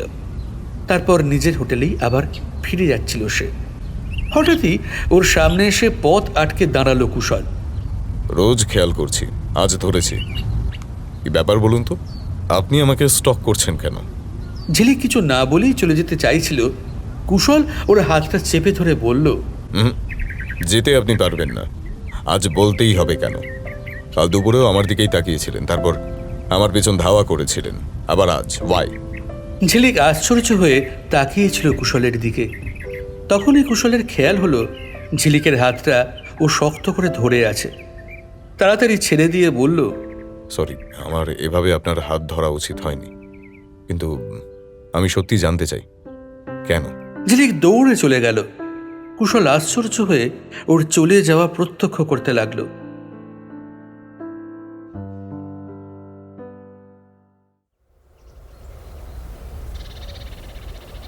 এর পরের দিন খোয়াই নদীর ধারে একটু ঘুরতে গিয়েছিল ঝিলিকরা। কাকতালীয়ভাবে কুশল ওর মা বাবাকে নিয়ে ওখানে ঘুরতে এসেছিল। ঘটনাচক্রে এক সময় কুশল আর ঝিলিক মুখোমুখি এসে পড়ে। স্তব্ধ হয়ে দাঁড়িয়ে যায় ঝিলিক। কুশল আশ্চর্য হয়ে তাকিয়ে থাকে ঝিলিকের দিকে। তারপর জিজ্ঞেস করে, কিছু বলবেন না আজও পালিয়ে যাবেন? ঝিলিক চুপ করেই থাকে। কুশল এবার একটু বিরক্ত হয়ে জিজ্ঞেস করে, আচ্ছা, আপনার প্রবলেমটা কি? স্টক করছেন অথচ কারণ বলবেন না, কোনো প্রশ্নের উত্তরও দেবেন না, এ কি? আপনি ভুল ভাবছেন, আমি আপনাকে স্টক করছি না, আমি তো শুধু। ঝিলিক আবারও এড়িয়ে চলে যায়। সঙ্গীতা পাশে দাঁড়িয়ে সবটাই দেখেছিল। তাড়াতাড়ি বিষয়টা সামলাতে সামনে এগিয়ে এসে বলল, কিছু কিছু মনে করবেন না। ও আসলে আপনাকে দেখে, অ্যাকচুয়ালি লং স্টোরি, এইটুকুই জেনে রাখুন, ওর কোনো খারাপ উদ্দেশ্য নেই। হ্যাঁ, সে না হয় বুঝলাম, কিন্তু স্টোরিটা কি? উনি এত অদ্ভুত বিহেভ করছেন কেন? কুশলকে ওর মা ডেকে ওঠে। এক্সকিউজ মি, মা ডাকছে, আসছে, কিন্তু প্রশ্নের উত্তরটা আমি জেনেই ছাড়বো। কুশলের মা শর্মিষ্ঠা সবটাই দেখেছেন, তাই ছেলেকে জিজ্ঞেস করেন, কে রে মেয়েগুলো? তোকে তো কোনোদিনও একজন মেয়ের সাথেও মিশতে দেখিনি, আর আজ একেবারে দুজন। বাহ, না সত্যি ভালো লাগলো, তাই জিজ্ঞেস করছি আর কি। ভুলভাল কিছু ভেবো না মা, আমি ওদের চিনিও না, কিছু বিষয় জানার ছিল তাই। সে চিনিস না তো কি হয়েছে, চিনে নে। ভুলভাল কথা বলো না তো। ওদিকে চলো, বাবা একা বোর হচ্ছে।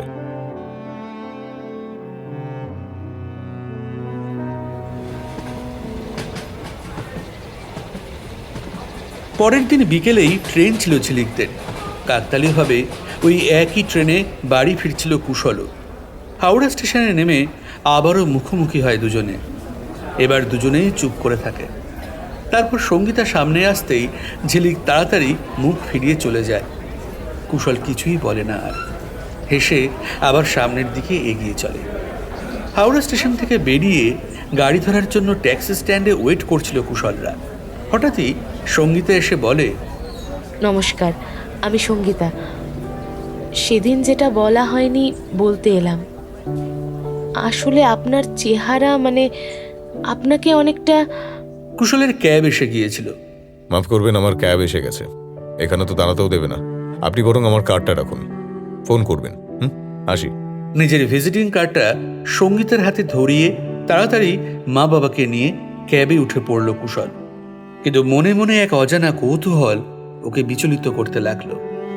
ঝিলিককে নিয়ে অনেক প্রশ্নের উদ্ভব হয়েছিল ওর মনে, যার উত্তর না পাওয়া পর্যন্ত শান্তি পাচ্ছিল না সে। এদিকে ঝিলিকও বাড়ি ফিরে কুশলকে ভুলতে পারছিল না। ওকে ঘিরে যেই প্রশ্নগুলো ওর মনে চলছিল, সেগুলোর উত্তর না পেলে যে ও অন্য কাজে মন দিতে পারছিল না। এদিকে দোল কেটে গেছে প্রায় 1 সপ্তাহ হয়েছে, কিন্তু 5 বছর আগের দোলের স্মৃতি আজও ঝিলিককে একইভাবে বিব্রত করে চলেছিল। হয়তো কুশলকে দেখার পর থেকে আরো বেশি করে পুরনো কথা মনে পড়ছে ঝিলিকে। কিভাবে নিজেকে স্বাভাবিক করবে বুঝে উঠতে পারছিল না সে। সেদিন ইউনিভার্সিটি থেকে ফিরে রবীন্দ্রসঙ্গীত শুনছিল ঝিলিক। অবশ্য রিতমকে হারানোর পর থেকে রবীন্দ্রসঙ্গীত ছাড়া আর কোনো গানই শোনে না সে। কিন্তু রবীন্দ্রসঙ্গীত শোনারও একটা তাৎপর্য আছে। যখন রিতমকে আরো বেশি করে মনে পড়ে, তখনই রবীন্দ্রনাথের গানে আচ্ছন্ন থাকতে চায় ঝিলিক। মন দিয়ে গান শুনছিল সে। গানের মাঝে হঠাৎই কলিং বেলটা বেজে ওঠে। ঝিলিক দরজা খুলে দেখে সঙ্গীতা দাঁড়িয়ে। আরে তুই আয়। সঙ্গীতা জানে ঝিলিকের এভাবে রবীন্দ্রসঙ্গীত শোনার কারণ। এক দীর্ঘশ্বাস ফেলে সে বলে, আজকাল আরও বেশি মিস করছিস রিতমকে, তাই না? And if I am not wrong, এর কারণ কুশল। সমস্যার সমাধান হয়ে গেছে ঝিলিক। এভাবে কষ্ট না পেয়ে কুশলের সাথে একবার দেখা করে আয়। ওকে মনের কথাগুলো বল গিয়ে, তোরই হালকা লাগবে। আর ওরও তো মনে প্রশ্ন চলছে, ওকেও হালকা করে আয়। কি বলবো ওকে? তোমার মুখ দেখে আমার ভালোবাসার মানুষকে মনে পড়ছে। হ্যাঁ তো, সেটাই বলে আয়। অন্তত লুকোচুরি খেলার থেকে তো ভালো। শান্তিনিকেতনে যেটা করেছিস, লুকিয়ে লুকিয়ে ওকে ফলো করেছিস, এটা কি ঠিক করেছিস বল? ও না জানি কি ভেবেছে তোর সম্পর্কে। অন্তত নিজেকে ক্লিয়ার করে আয়। এই নে কুশলের কার্ড। বিকিওর নার্সিং হোমে মেডিসিন ডিপার্টমেন্টে আছে ও। কুশল চক্রবর্তী, মানডে টু ফ্রাইডে 4টে থেকে 7টা, বিধাননগর। বেশি তো দূর নয়, এখন 6টা বাজে। 10 মিনিটে রেডি হয়ে আধ ঘন্টায় পৌঁছে যেতে পারবো তো? হ্যাঁ তা পারবি, কিন্তু এখনই কেন? কাল না হয় যাবি। ঝিলিক আর কোনো কথা না বলে আলমারি থেকে একটা ড্রেস বের করে পাশের ঘরে রেডি হতে চলে গেল। সঙ্গীতার আর কিছুই বলার ছিল না, কিন্তু ঝিলিককে ব্যস্ত হয়ে বেরোতে দেখে ও ঝিলিকের পিছু নিল এবং বিকিওর নার্সিংহোমে পৌঁছল। নার্সিংহোমে পৌঁছে ঝিলিক সোজা কুশলের চেম্বারের সামনে চলে গেল। কুশলের তখন ভর্তি পেশেন্ট। ঝিলিক কিছুক্ষণ অপেক্ষা করল, তারপর চেম্বার খালি হতেই ভিতরে যাবার জন্য এগিয়ে গেল, কিন্তু সাহস পেল না। কি ভেবে আবার দুপা পিছিয়ে এলো। ঝিলিকের এই দোনামোনার মাঝেই কুশল চেম্বার থেকে বাইরে বেরিয়ে এলো, আর ঝিলিককে দেখে অবাক হয়ে তাকালো প্রথমে। তারপর কিছু বলতে যাবে, ঝিলিক মুখ ফিরিয়ে চলে যেতে লাগলো। কুশল আশ্চর্য হয়ে ওর পিছু নিল আর ডাকতে লাগলো ঝিলিককে। আরে শুনছেন, চলে যাচ্ছেন কেন? আরে কথা বলতেই তো এসেছিলেন নিশ্চয়ই, তাহলে কি হলো? আরে শুনছেন? ও নামটাও এখনো জানি না। এই যে মিস। ঝিলিক আরও জোরে হাঁটতে লাগলো, আর তাড়াহুড়োয় একজনের সঙ্গে ধাক্কা খেয়ে খুব জোরে একটা দেওয়ালের সামনে গিয়ে পড়ল। দু হাতেই ভালো মতো চোট পেল সে, এক হাতে রক্ত বেরোতে লাগলো। কুশল তাড়াতাড়ি ভিড় ঠেলে ঝিলিকের কাছে গিয়ে ওকে মাটি থেকে তুলল। দেখলেন তো কি কাণ্ড ঘটালেন? আরে আমি বাঘ না ভাল্লুক? আমাকে দেখে আপনি পালিয়ে যান কেন? চলুন আমার সঙ্গে, ফার্স্ট এড করতে হবে এক্ষুনি, চলুন। ঝিলিকের হাত ধরে এক প্রকার জোর করেই ওকে চেম্বারে নিয়ে গেল কুশল। তারপর দুই হাতে ওষুধ লাগিয়ে দিল। ঝিলিক শুধু এক দৃষ্টে তাকিয়েছিল কুশলের দিকে, আর তা কুশল খেয়াল করতেই চোখটা সরিয়ে নিল সে। কুশল ওষুধ লাগাতে লাগাতে বলল, আচ্ছা, আজ কি রহস্যের জট খুলবে নাকি আমাকে আরো অপেক্ষা করতে হবে? ওকে, আই গেস দেখুন, আপনাকে দেখে তো মনে হচ্ছে না আপনার কোনো খারাপ উদ্দেশ্য আছে বলে। তাহলে আমাকে বারবার এভাবে ফলো করার মানে কি? আবার আমি দেখতে পেলেই পালিয়ে যাচ্ছেন। আচ্ছা, আপনি আমার প্রেমে পড়েননি তো? ঝিলিক চেয়ার ছেড়ে উঠে দাঁড়ালো। কুশল ওর হাতটা ধরে বলল, প্লিজ আজ উত্তর না দিয়ে যাবেন না। সরি, আমি আবারও আপনাকে আসলে আপনি ধরাই তো দিতে চান না, তাই এইভাবেই আমাকে ধরতে হয়। তাই বলে ভাববেন না আমি খারাপ ছেলে। আশ্চর্য হয়ে কুশলের দিকে তাকালো ঝিলিক আর বলে উঠল, সেই একরকম কথা। কে বলুন তো আপনি? আমি কুশল, ডক্টর কুশল চক্রবর্তী। কিন্তু একরকম কথা বলতে ঠিক কি বলতে চাইছেন? কিছু না, thank you for first aid. আমি এখন আসি। আরে এসেছিলেন তো কিছু না কিছু নিশ্চয়ই বলতে, মাঝখান থেকে আঘাত লাগিয়ে বসলেন। আচ্ছা, এত কষ্ট করলেনি যখন, মনের কথাগুলো তো বলে যান। ঝিলিক চুপ করেই রইল।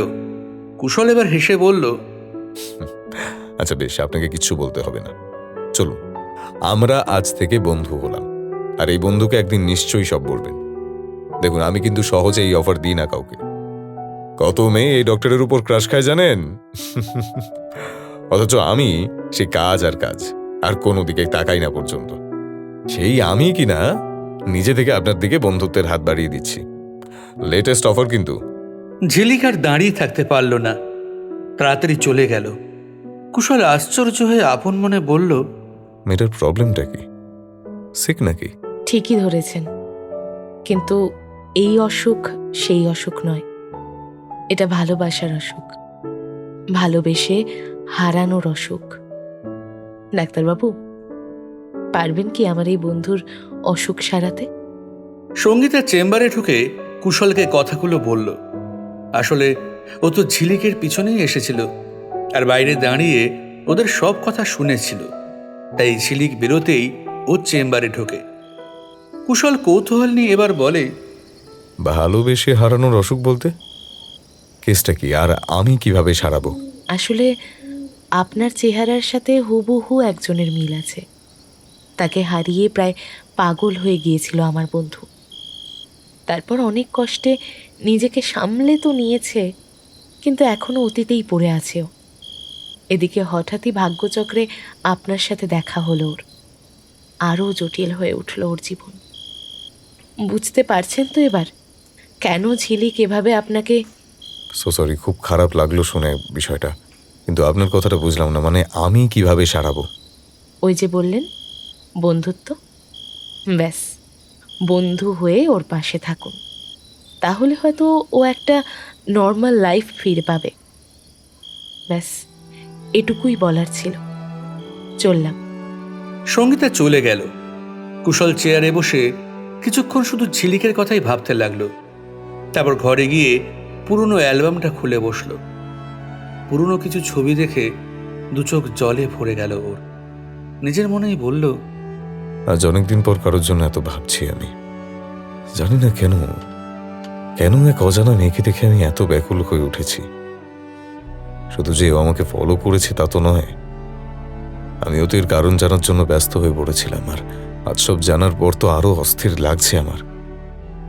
কিন্তু কেন বিষয়টাকে আমি এতটা গুরুত্ব দিচ্ছি, কেন? কুশলের বাবা অর্ণব কোনো কারণে ছেলের সাথে কথা বলতে এসেছিলেন, তাই কুশলের সমস্ত কথাই তিনি শুনে নেন। আর সবটা শুনে তিনি আর থাকতে পারেননি। ছেলের কাছে এসে ওর কাঁধে হাত রেখে বলেন, আমি জানি না সে কে, কিন্তু যে তোমাকে এতটা ভাবতে বাধ্য করেছে তাকে গুরুত্ব দিতে হবে বই কি। ভাবো ভাবো, ভাবলে কোনো দোষ নেই, বলা যায় না। ভাবতে ভাবতেই হয়তো একদিন তুমি সব উত্তর পেয়ে যাবে।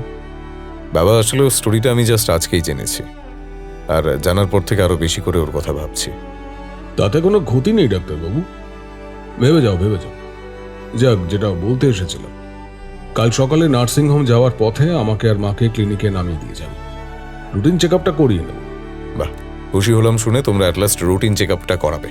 এনিওয়ে, 8টার মধ্যেই তৈরি থেকো। একদম।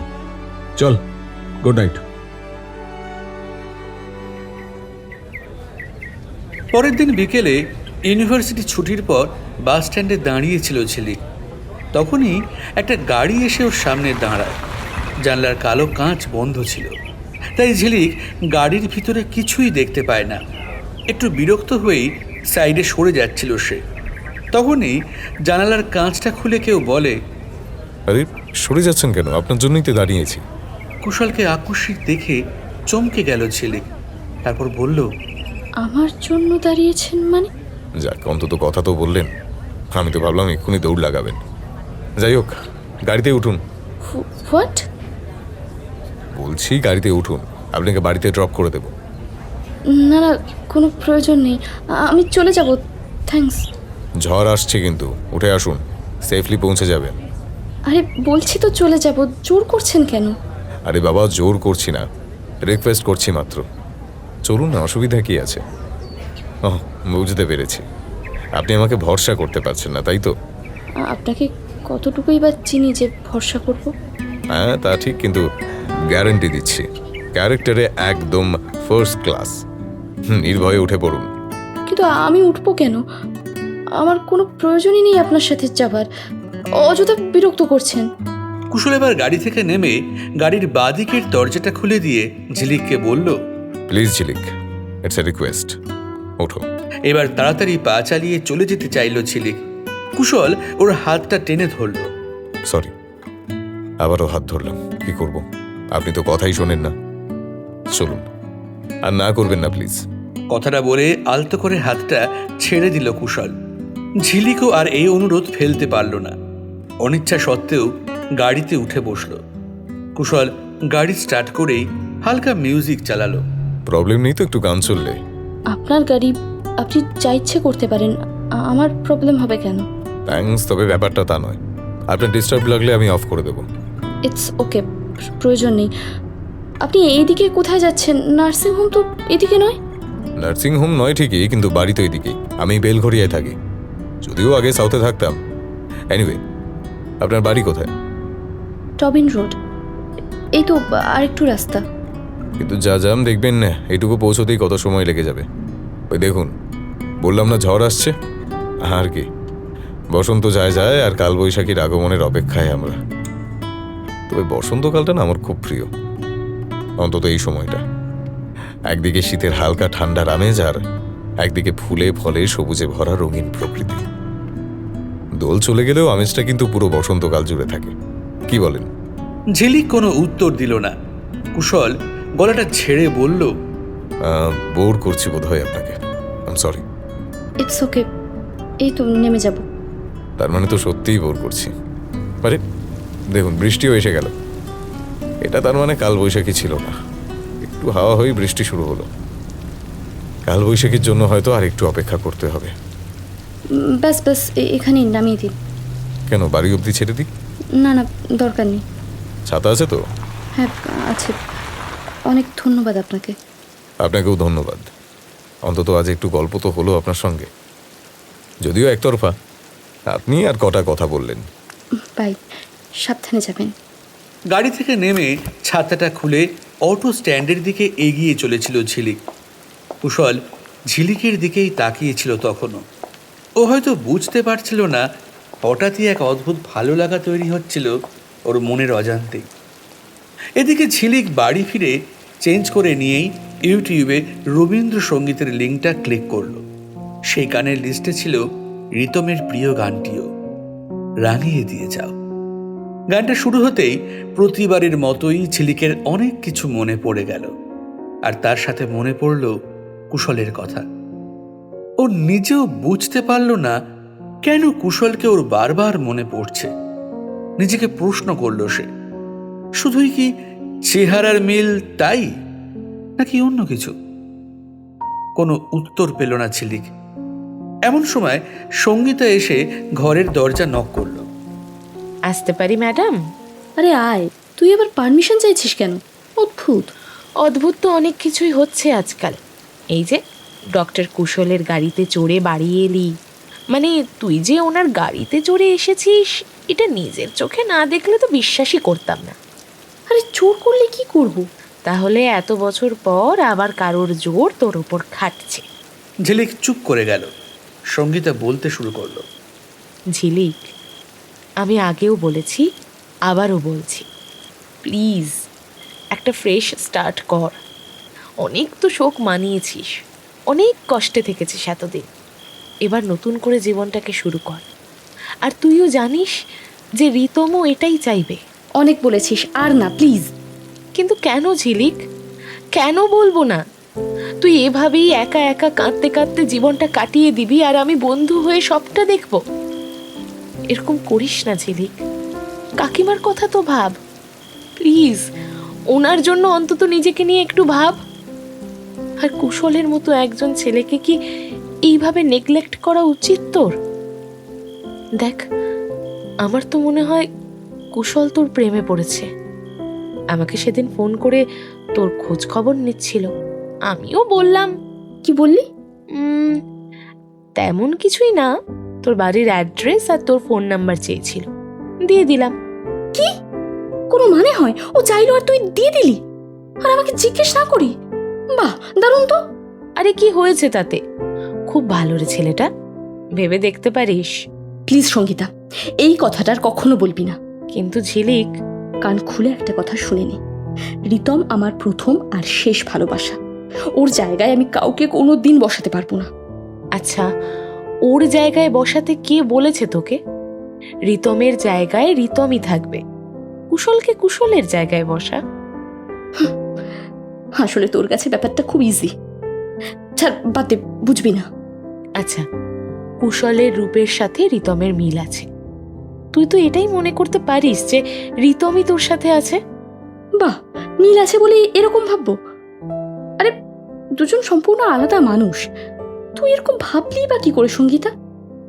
তবে ভাবলি যখন, তাহলে শুনে রাখ, এই মিল আছে বলেই কিন্তু ও আমার সামনে আসলে আমি আরো ডিস্টার্ব হয়ে যাই। আর তুই বলছিস কিনা, প্লিজ আজকের পরে আর কখনো এই টপিক তুলবি না, ক্লিয়ার?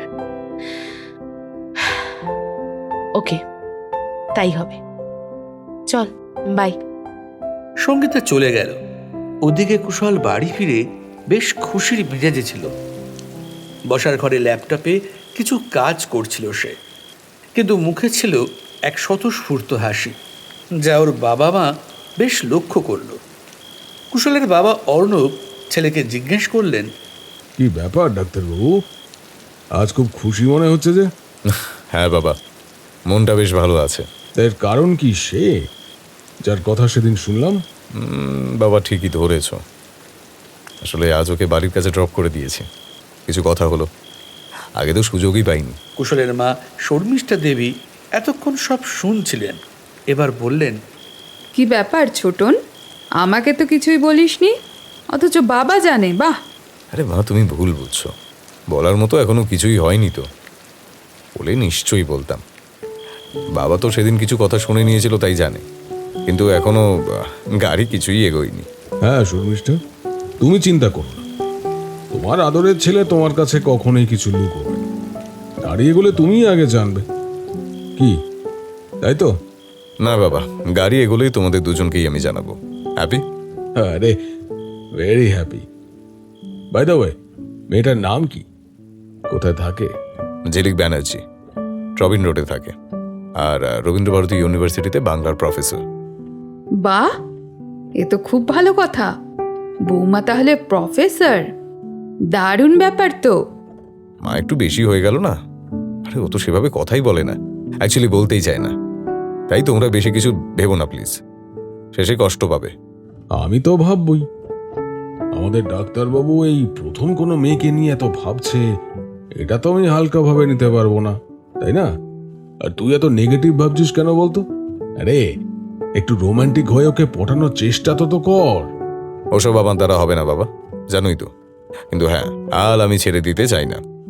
আফটার অল 24 ঘন্টা ওকে বারবার মনে পড়ছে, আমার কাজেও এর এফেক্ট পড়ছে। এটুকু তো বুঝেছি, এত যে প্রভাব ফেলছে আমার জীবনে তার নিশ্চয়ই কোনো গভীর কানেকশন আছে। তাই বিষয়টিতে আমি ফোকাসে আছি, তোমরা রিল্যাক্স থাকো। যদি কিছু হওয়ার থাকে হবে।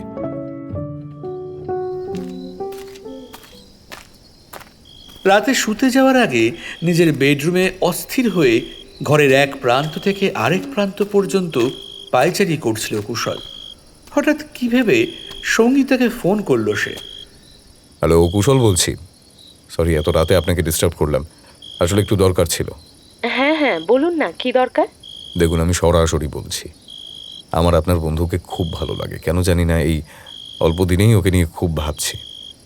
আমার বিজি স্কেডিউল তো জানেন, তার মাঝেও ঝিলিকের কথা বারবার মনে পড়ে। এবার আমি কি করব বলুন তো? এসব আমাকে বলে কি লাভ? সাহস থাকলে ওকে সরাসরি বলুন।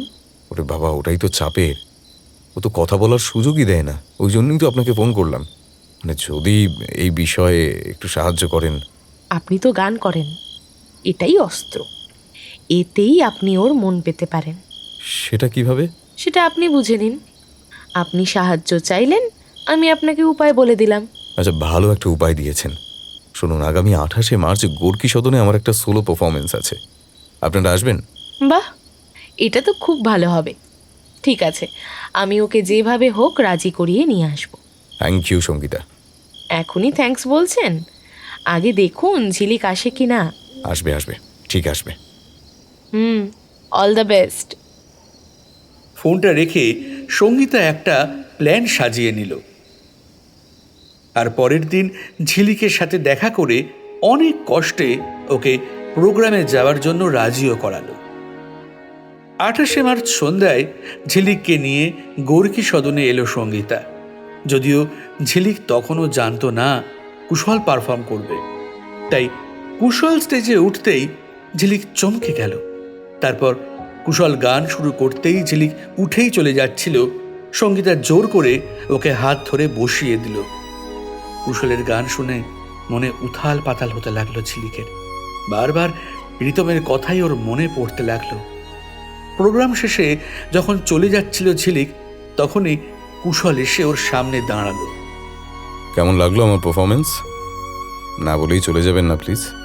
কেন করছেন এরকম? কেন আমার সাথে এরকম করছেন? অবশ্য আপনার কি দোষ? আমার বন্ধুই যখন জেনে বুঝে এসব করছে, আর কাকেই বা কি বলি? দেখুন ডক্টর কুশল, প্লিজ আপনি আমার সামনে আর আসবেন না। আমি সহ্য করতে পারি না। সঙ্গীত আপনাকে নিশ্চয়ই বলেছে এর কারণ। প্লিজ জেনে বুঝে আমাকে আর কষ্ট দেবেন না, দয়া করুন। আমি হাত জোর করে বলছি, প্লিজ প্লিজ প্লিজ। ঝিলিক দৌড়ে চলে যেতে চাইছিল, কিন্তু এক পা এগোতেই ওকে নিজের কাছে টেনে নিল কুশল।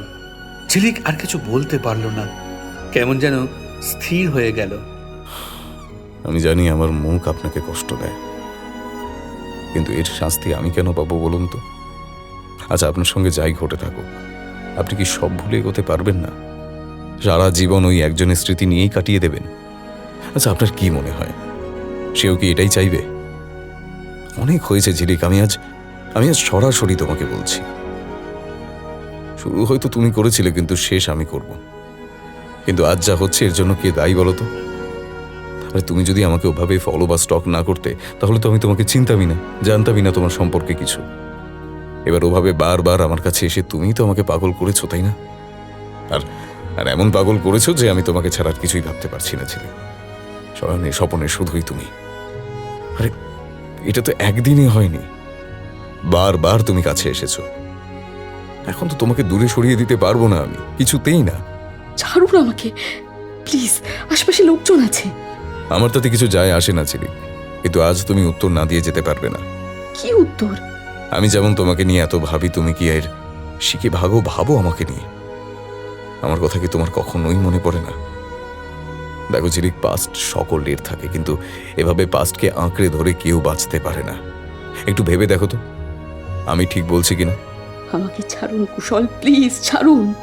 তুমি আগে উত্তর দাও, যেটা জিজ্ঞেস করলাম বলো ঝিলিক, বলো প্লিজ। দেখো, না বললে তোমাকে আমি যেতে দেব না, ইটস ফাইনাল। বেশ, তাহলে শুনুন, আমার শুধু একজনকেই মনে পড়ে, শয়নে স্বপনে শুধু শুধু ওই আছে আমার সাথে। হ্যাঁ, ও এখন এই পৃথিবীতে নেই, তাতে কি? ও শুধু শরীরটা নেই, ওর আত্মা আমার সাথেই আছে, আর সারা জীবন এভাবেই ও আমার সাথেই থাকবে। ওকে ছাড়া আমি আর কারোর কথাই কখনোই ভাবতে পারবো না। উত্তর পেয়েছেন? আশা করি আমাকে আর বিরক্ত করবেন না আপনি। আগাম ধন্যবাদ। কুশল ঝিলিককে ছেড়ে দিল। কথাগুলো শুনে স্তম্ভিত হয়ে গেল সে। ঝিলিক দৌড়ে চলে গেল। সঙ্গীতা দূরে দাঁড়িয়ে সবটাই দেখেছে।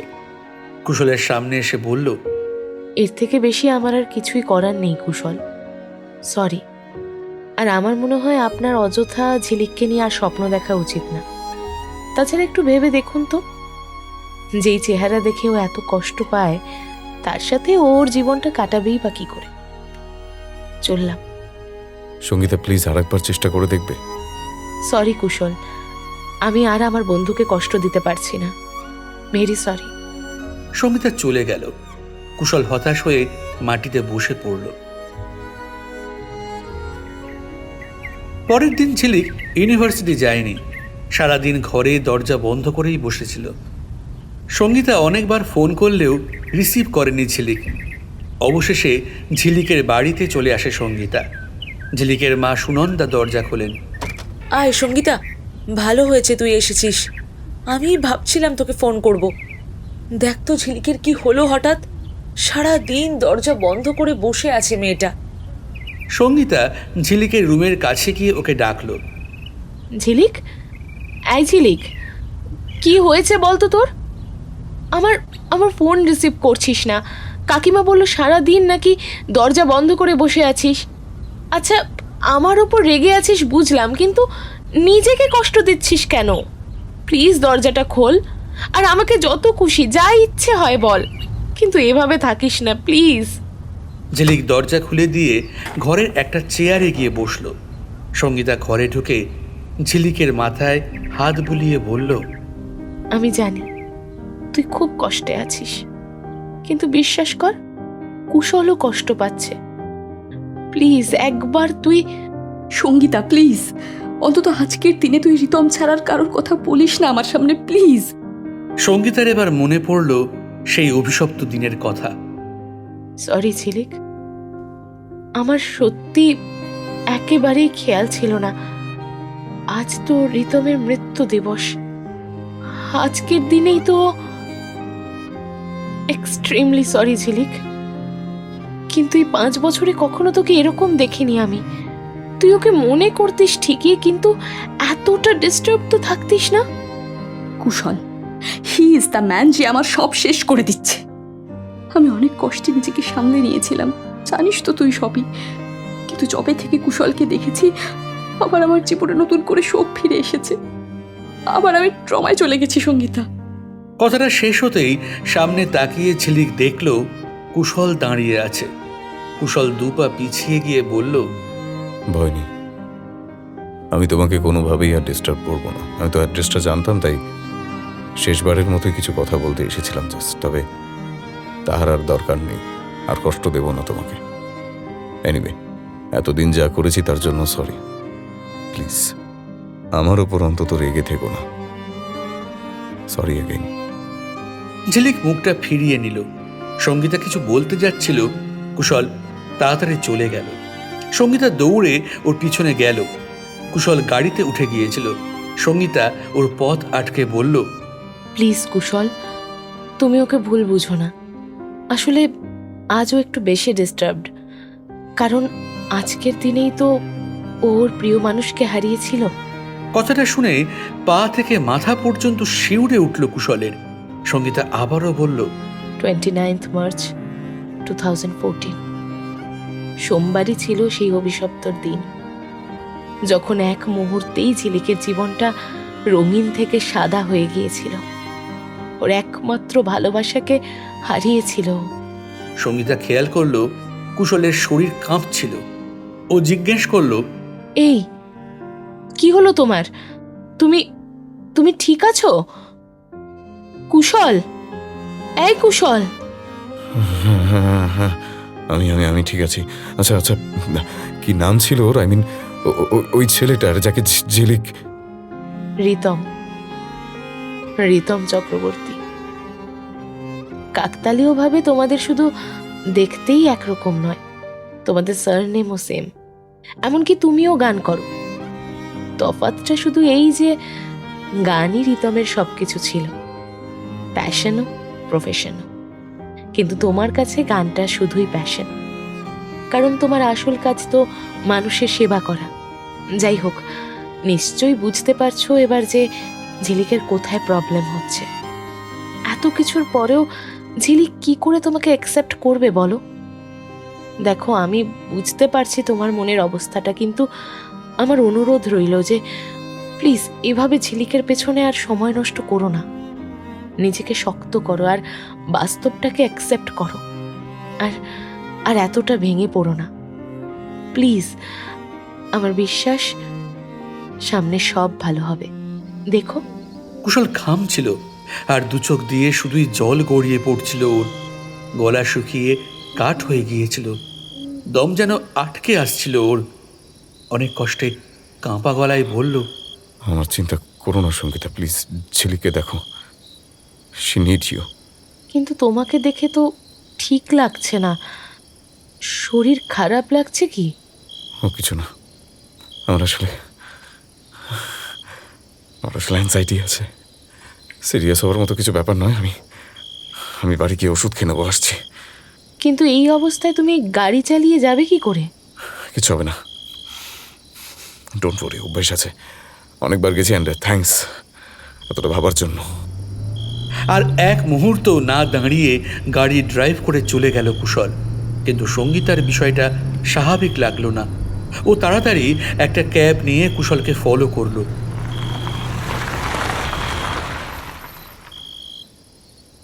কুশল বাড়িতে নিজের বেডরুমে গিয়ে দরজা বন্ধ করে দিল। যদিও বাড়িতে তখন কেউই ছিল না। কিছুক্ষণেই সঙ্গীতা এসে কলিং বেল বাজালো। বারবার কলিং বেল বাজতে থাকলেও দরজা খুলতে গেল না কুশল। আসলে সেসব ওর হুঁশি ছিল না। এক অন্য জগতেই যেন চলে গিয়েছিল ও। কুশল, কুশল, তুমি ঠিক আছো তো? দেখো, তুমি ঠিক থাকলে প্লিজ দরজাটা খোলো। Please Kushal, open the door. এরপর সঙ্গীতা নাম ধরে ডাকতেই দরজা খুলে দিল কুশল। দরজা খুলে কুশল বলল, তুমি তুমি এখানে? তোমাকে ওই অবস্থায় ছেড়ে দিতাম কি করে? তাই তুমি খুব ভালো সঙ্গীতা, সবার কেয়ার করো। ঝিলিক খুব লাকি ও তোমার মতো বন্ধু পেয়েছে। তুমি আগে বলো ঠিক আছো কিনা। ঠিক আছে। তা তো তোমাকে দেখেই বোঝা যাচ্ছে। আচ্ছা, তুমি যদি এরকম করো তাহলে তো অসুস্থ হয়ে পড়বে আর ঝিলিক নিজেকে দায়ী মনে করবে। দেখো প্লিজ এরকম করো না, ঝিলিককে আর কষ্ট দিও না। আর আমার কষ্ট, সেটা বুঝি কিচ্ছু না। কুশল, তোমাকে আমি কি করে বোঝাই? বোঝাতে পারবে না, কারণ বিষয়টা এত সিম্পল নয় সঙ্গীতা। চলো আমার সঙ্গে, তাহলে বুঝতে পারবে কেন আমি অসুস্থ হয়ে পড়েছি। ভিতরের ঘরে গিয়ে সঙ্গীতা যা দেখলো, পা থেকে যেন মাটি সরে গেল ওর। সামনে রিতমের একটা বড় ছবি, আর তাতে একটা বড় রজনীগন্ধার মালা দেওয়া রয়েছে। কিছুক্ষণ সেই ঘরে শুধুই নিস্তব্ধতা। তারপর সঙ্গীতা বলল, ওর ছবি তোমার ঘরে? তার মানে তোমরা আপন ভাই। রিতম আমার বড় দাদা। এখন বুঝতে পারলাম কেন ঝিলিক আমার সঙ্গে ওর প্রেমিকের এত মিল পেয়েছিল। আসলে আমরা বয়সে 6 বছরের বড় ছোট হলেও আমাদের দেখতে অনেকটাই একরকম। অবাক হচ্ছে ভেবে আমার মাথায় এটা কেন এলো না। আমি তো জানতাম এটা, আর সে যে গান গাইতো এটাও তুমি বলেছিলে। সবচেয়ে বড় কথা, সেদিন শেষ মুহূর্তে আমাকে সবটা জানিয়েছিল দাদা ভাই। কি জানিয়েছিল? আমি তখন মেডিকেলে পড়তে লন্ডনে গিয়েছিলাম। ফোনে মাঝে মাঝেই কথা হতো আমাদের। দাদা ভাই আমার সঙ্গে সবকিছুই শেয়ার করত। মৃত্যুর 1 ঘন্টা আগে আমার সঙ্গে কথা হয়েছিল দাদা ভাইয়ের। আমাকে ফোন করে বলল, ভাই ভাই ভাই, আমি আজ খুব খুশি রে। জানিস কি হয়েছে? আরে পুরো ফিল্মি স্টোরি রে। হ্যাঁ বল না, কেসটা কি? লাভ এট ফার্স্ট সাইট শুধু বইয়ের পাতায় আর সিনেমায় হয় জানতাম, কিন্তু আমার সঙ্গে বাস্তবে হয়েছে রে ভাই। কি বলছিস দাদা ভাই? এ তো দারুণ খবর শোনালি। একটু ডিটেলসে বল না প্লিজ। সেদিন সকাল থেকে রাত পর্যন্ত যা যা হয়েছে সমস্তটা আমাকে জানিয়েছিল দাদা ভাই। আমিও শুনে খুব খুশি হয়েছিলাম।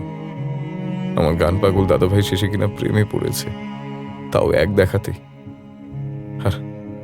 আর একদিনেই কত স্বপ্ন দেখে নিয়েছে। তখন তো ভাবতেই পারিনি যে আর কিছুক্ষণ পরেই সব শেষ হয়ে যাবে। রাত 1টার সময় বাবা ফোন করে বললো, দাদা ভাই বাইক অ্যাক্সিডেন্ট। ওই দিনটা আমি কখনোই ভুলবো না সঙ্গীতা। এটা আমার লাইফের সব থেকে খারাপ ইনসিডেন্ট। এই যে অ্যাংজাইটির কথা বললাম, ঠিক ওই দিন থেকে এটা শুরু হয়েছিল। আমি শুধু আমার দাদাকে হারাইনি, আমার সব থেকে ভালো বন্ধুকে হারিয়েছি আমি। আমার খুব গিল্ট ফিল হচ্ছে সঙ্গীত। আমি খুব খারাপ। ঝিলিককে আমি এমন চোখে দেখলাম, কি করে হতো আমার। আর আজ যদি তুমি মৃত্যুর তারিখটা না বলতে, তাহলে আজও জানতাম না যে ঝিলিকি দাদা ভাইয়ের সেই লাভ এট ফার্স্ট সাইটের প্রেমিকা, যাকে কিনা আমি ভালোবাসতে শুরু করেছি। কি নোংরা আমি, খারাপ। দাদা ভাইয়ের ভালোবাসাকে ছিনিয়ে নিতে যাচ্ছিলাম। কি বলছো এসব তুমি কুশল? আরে সবটাই তো তোমার অজান্তেই হয়েছে। জেনে বুঝে তো তুমি কিছুই করোনি, তাই না? তাছাড়া রিতম মারা গেছে 5 বছর হয়ে গেছে। ও তো কখনো ফিরবেও না। চিরকালের মতো সবাইকে ছেড়েও চলে গেছে। তাহলে এই ভালোবাসা পূর্ণতা পেলেও বাধাটা কোথায়? দেখো, যে চলে গেছে তার জন্য যারা আছে তারা কষ্ট পাবে কেন? আমাকে ক্ষমা করে দাও সঙ্গীতা, কিন্তু আমি আর এই বিষয়ে আজকের পরে কিছুই বলতে বা ভাবতে চাই না। একটু সময় লাগবে নিজেকে সামলাতে, কিন্তু ঠিক পারবো। ভুলে যাব ঝিলিকের সঙ্গে আমার দেখা হয়েছিল। ঝিলিকেও আশা করি নিজেকে সামলে নেবে। প্লিজ এরকম বলো না কুশল। দেখো, একটু আগে আমিও তোমাকে এটাই বলেছিলাম যে সবকিছু ভুলে যেতে, কিন্তু এখন তোমার পরিচয় জানার পর আমার এটাই মনে হচ্ছে যে সব ওনার ইচ্ছে। ইনফ্যাক্ট রিতমও হয়তো তাই চায়। তাই তো তোমাদের দেখা হলো। তুমি ওকে ভালোবাসলে। তোমার দাদার ইচ্ছেকে সম্মান দাও কুশল, প্লিজ। কুশল চুপ করে গেল। ভেবে দেখো কুশল, আমার কথাগুলো ঠিক কিনা। আমি তোমাকে বলছি, তোমাদের দেখা হওয়াটা নেহাতি কাকতালীয় নয়। তোমার দাদার ইচ্ছেতেই সবটা হয়েছে। সঙ্গীতা প্লিজ, আমাকে একটু একা ছেড়ে দেবে প্লিজ। সঙ্গীতা চলে গেল। কুশল রিতমের ছবির সামনে গিয়ে বলল, সরি দাদা ভাই, সরি, প্লিজ তুই কষ্ট পাস না। প্রমিস, আমি আর কখনো তোর ঝিলিককে। রিতমের মালা থেকে একটা ফুল কুশলের মাথায় পড়ল। কুশল ছবির দিকে তাকিয়ে বলল, তবে কি সঙ্গীতা ঠিক বলছে দাদা ভাই? না না না, এসব কি ভাবছি আমি, একদমই না, কখনোই না। এদিকে ঝিলিকা আবার নিজেকে একটু একটু করে সামলে নিচ্ছিল। ইউনিভার্সিটির কাজে আর রবি ঠাকুরের গানের মধ্যে দিয়েই নিজেকে ভালো রাখার চেষ্টা করছিল সে।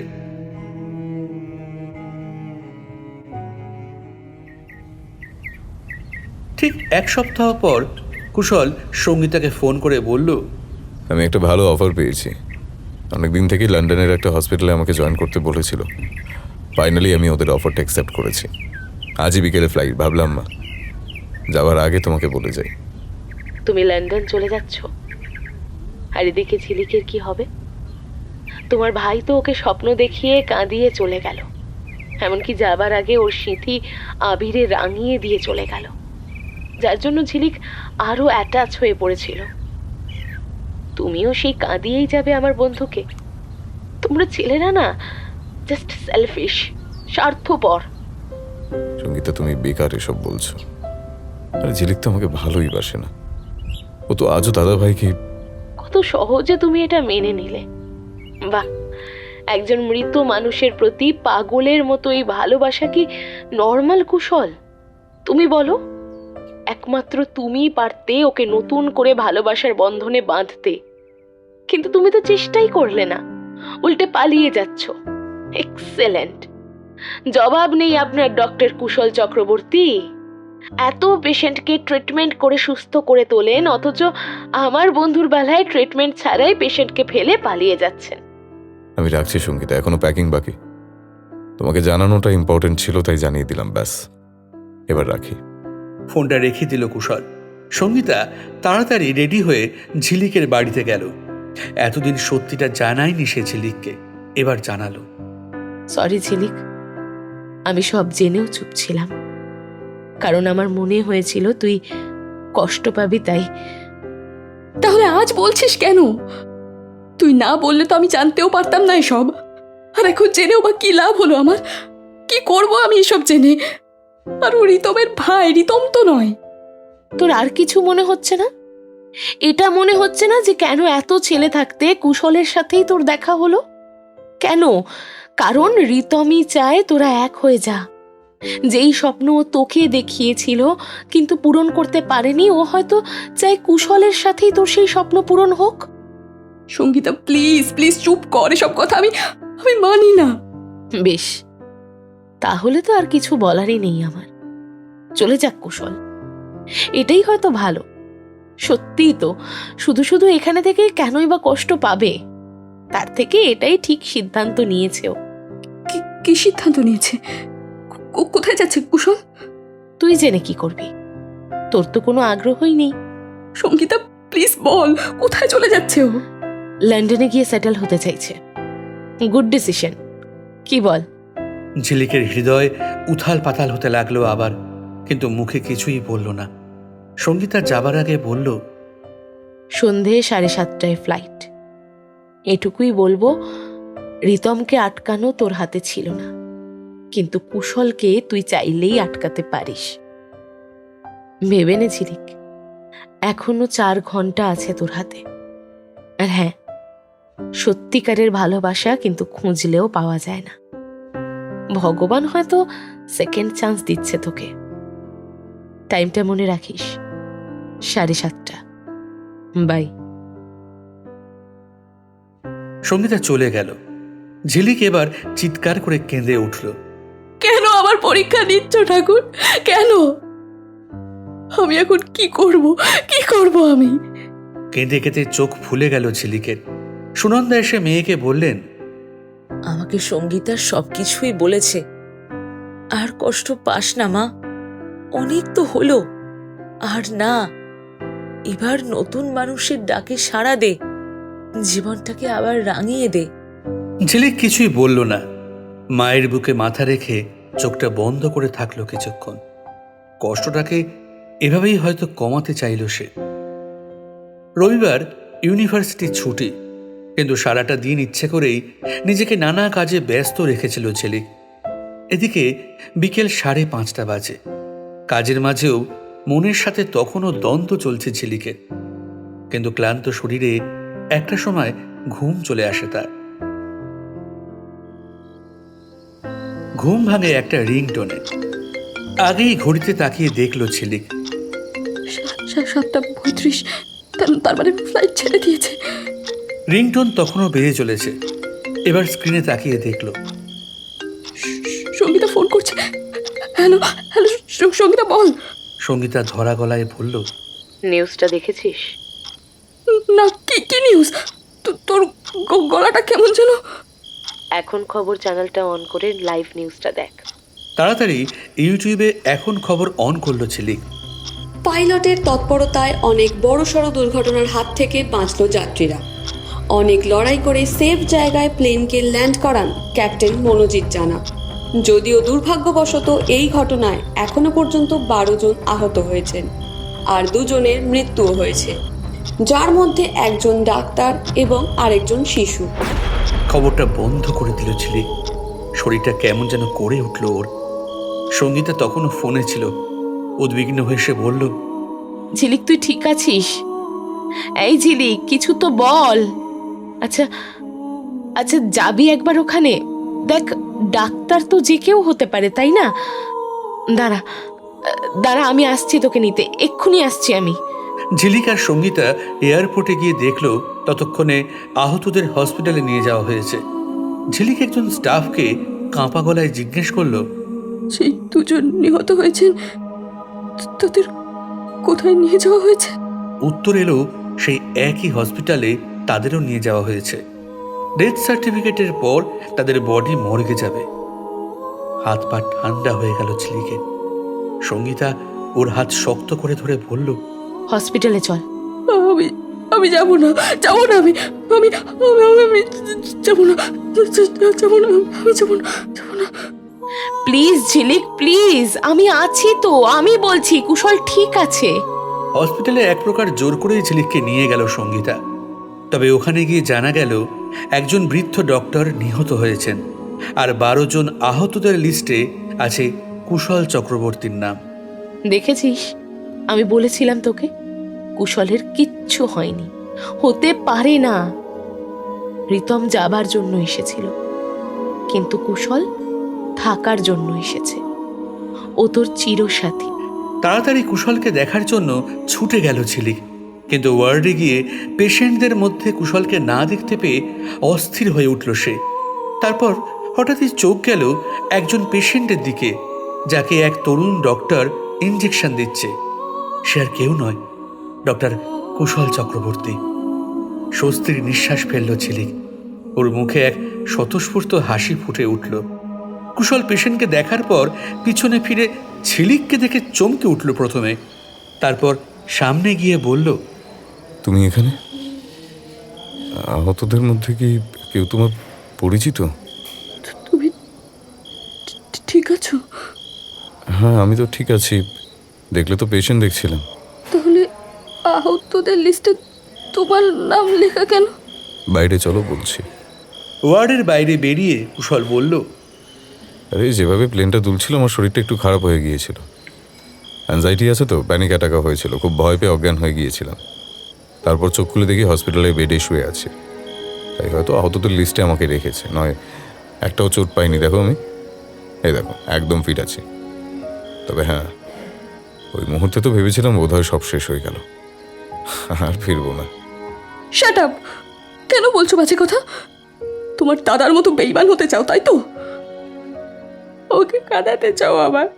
তোমরা দুই ভাই এরকম কেন? হ্যাঁ, ভালোবাসবে আবার ব্যথাও দেবে। ঝিলিক, আমি কোথায় ব্যথা দিলাম তোমাকে? তুমি তো আমাকে পাত্তা দাওনি। আমি তো চেয়েছিলাম তোমার সঙ্গে জীবনটা কাটাতে, কিন্তু তুমি তো... শাট আপ! বাজে কথা বলবে না। তাই যদি হতো তাহলে চলে যাচ্ছিলে কেন? আসলে তুমি আমার দাদাভাইকে, মানে তুমি তো দাদাভাইয়ের প্রথম প্রেম, আর দাদাভাই আমাকে তোমার কথা বলে গিয়েছিল। এবার সবটা জানার পর কি করে তোমাকে আমি...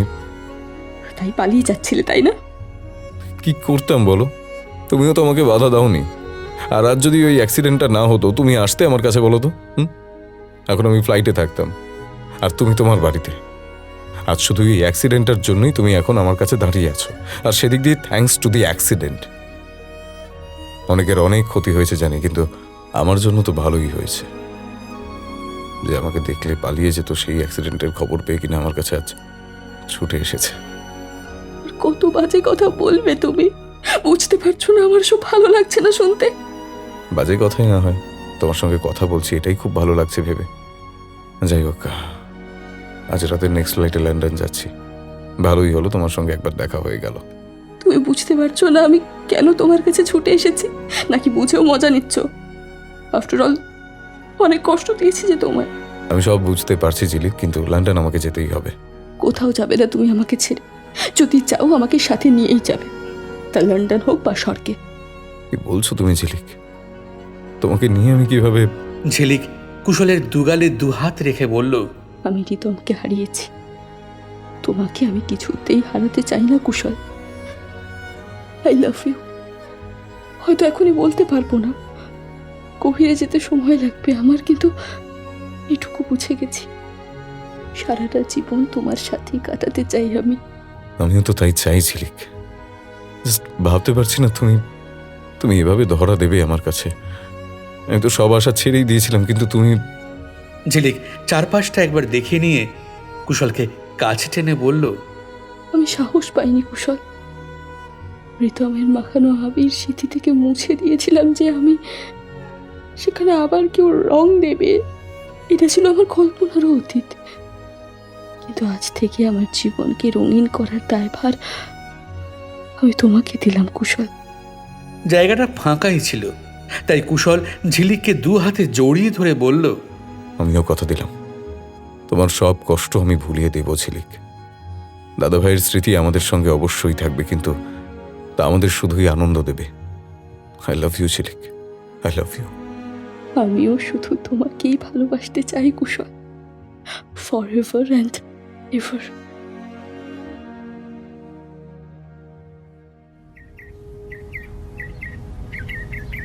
এতক্ষণে আমার গল্প বলা শেষ হলো। সবাইকে বললাম, তো ঈশান, মৌমিতা, গল্পটা কেমন লাগলো বলো এবার। ঈশান আর মৌমিতা দুজনেই যেন এখনো গল্প থেকে বেরোতে পারেনি। ওরা দুজনেই চুপ ছিল, আর ওদের মুখে এক অসম্ভব আবেগ ফুটে উঠেছিল। এবার সঙ্গীতা বলল, কি রে, তোরা এবার ফিরে আয়, গল্প তো শেষ। আচ্ছা সঙ্গীতা, ভালোবাসা এত কষ্ট কেন দেয় বলতো?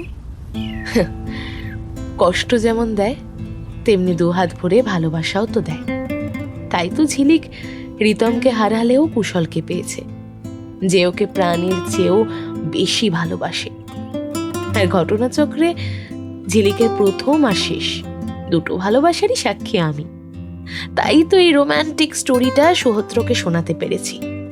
যদিও ঝিলিকের মুখে অনেক কিছুই শুনেছে সুহদ্র, আফটার অল একই ইউনিভার্সিটিতেই তো প্রফেসর দুজনে। তবে কলেজে থাকাকালীন কেউই জানতে পারেনি ঝিলিক আর রিতমের লাভ অ্যাট ফার্স্ট সাইটের কথা। তাই সুহদ্র ঝিলিকের বন্ধু হওয়া সত্ত্বেও কিচ্ছু জানতো না। কিন্তু সঙ্গীতা, তুমি যেভাবে ঝিলিকের জীবনের গল্প আমাকে বলেছো, হ্যাঁ একেবারে যেন চোখের সামনে সিনেমা দেখেছি আমি। আর বুঝলি ঈশান, ঠিক সেভাবেই তোদেরকে বললাম ওদের গল্প। এতক্ষণ আমরাও তো সিনেমায় দেখলাম মনে হলো। সত্যি দারুণ একটা মন ভালো করা গল্প শোনালি তুই সুহদ্র, মনটা ভালো হয়ে গেল। আচ্ছা, ঝিলিক আর কুশল এখন কোথায় আছে? মানে বিয়ে করেছে তো? 2 বছর আগে। এই তো ফেব্রুয়ারিতেই ওদের সেকেন্ড ম্যারেজ অ্যানিভার্সারিতে আমরা সেলিব্রেট করে এলাম। আর ওরা এখন কলকাতাতেই আছে। তাই ওদের সাথে দেখা করবার ইচ্ছা রইল। হ্যাঁ, সুযোগ হলে অবশ্যই দেখা করিয়ে দেব। আচ্ছা, বিকেল হয়ে গেল, একবার বিচ থেকে ঘুরে আসি চল। বাই দ্য ওয়ে, কাল সবাই আবির খেলবো কিন্তু। এটা আবার বলতে হবে? ঈশান তো পুরো তৈরি হয়ে এসেছে। আমরাও তৈরি। কিন্তু ভাই, ঝিলিকের ওই গল্পটা রেশ কিন্তু কাটতেই চাইছে না, একেবারে আচ্ছন্ন হয়ে গেছে। সেই জন্যই তো গল্পটা বললাম, জানতাম তোদের ভালো লাগবেই। বাই দ্য ওয়ে, এবার বিচে যাওয়া যাক।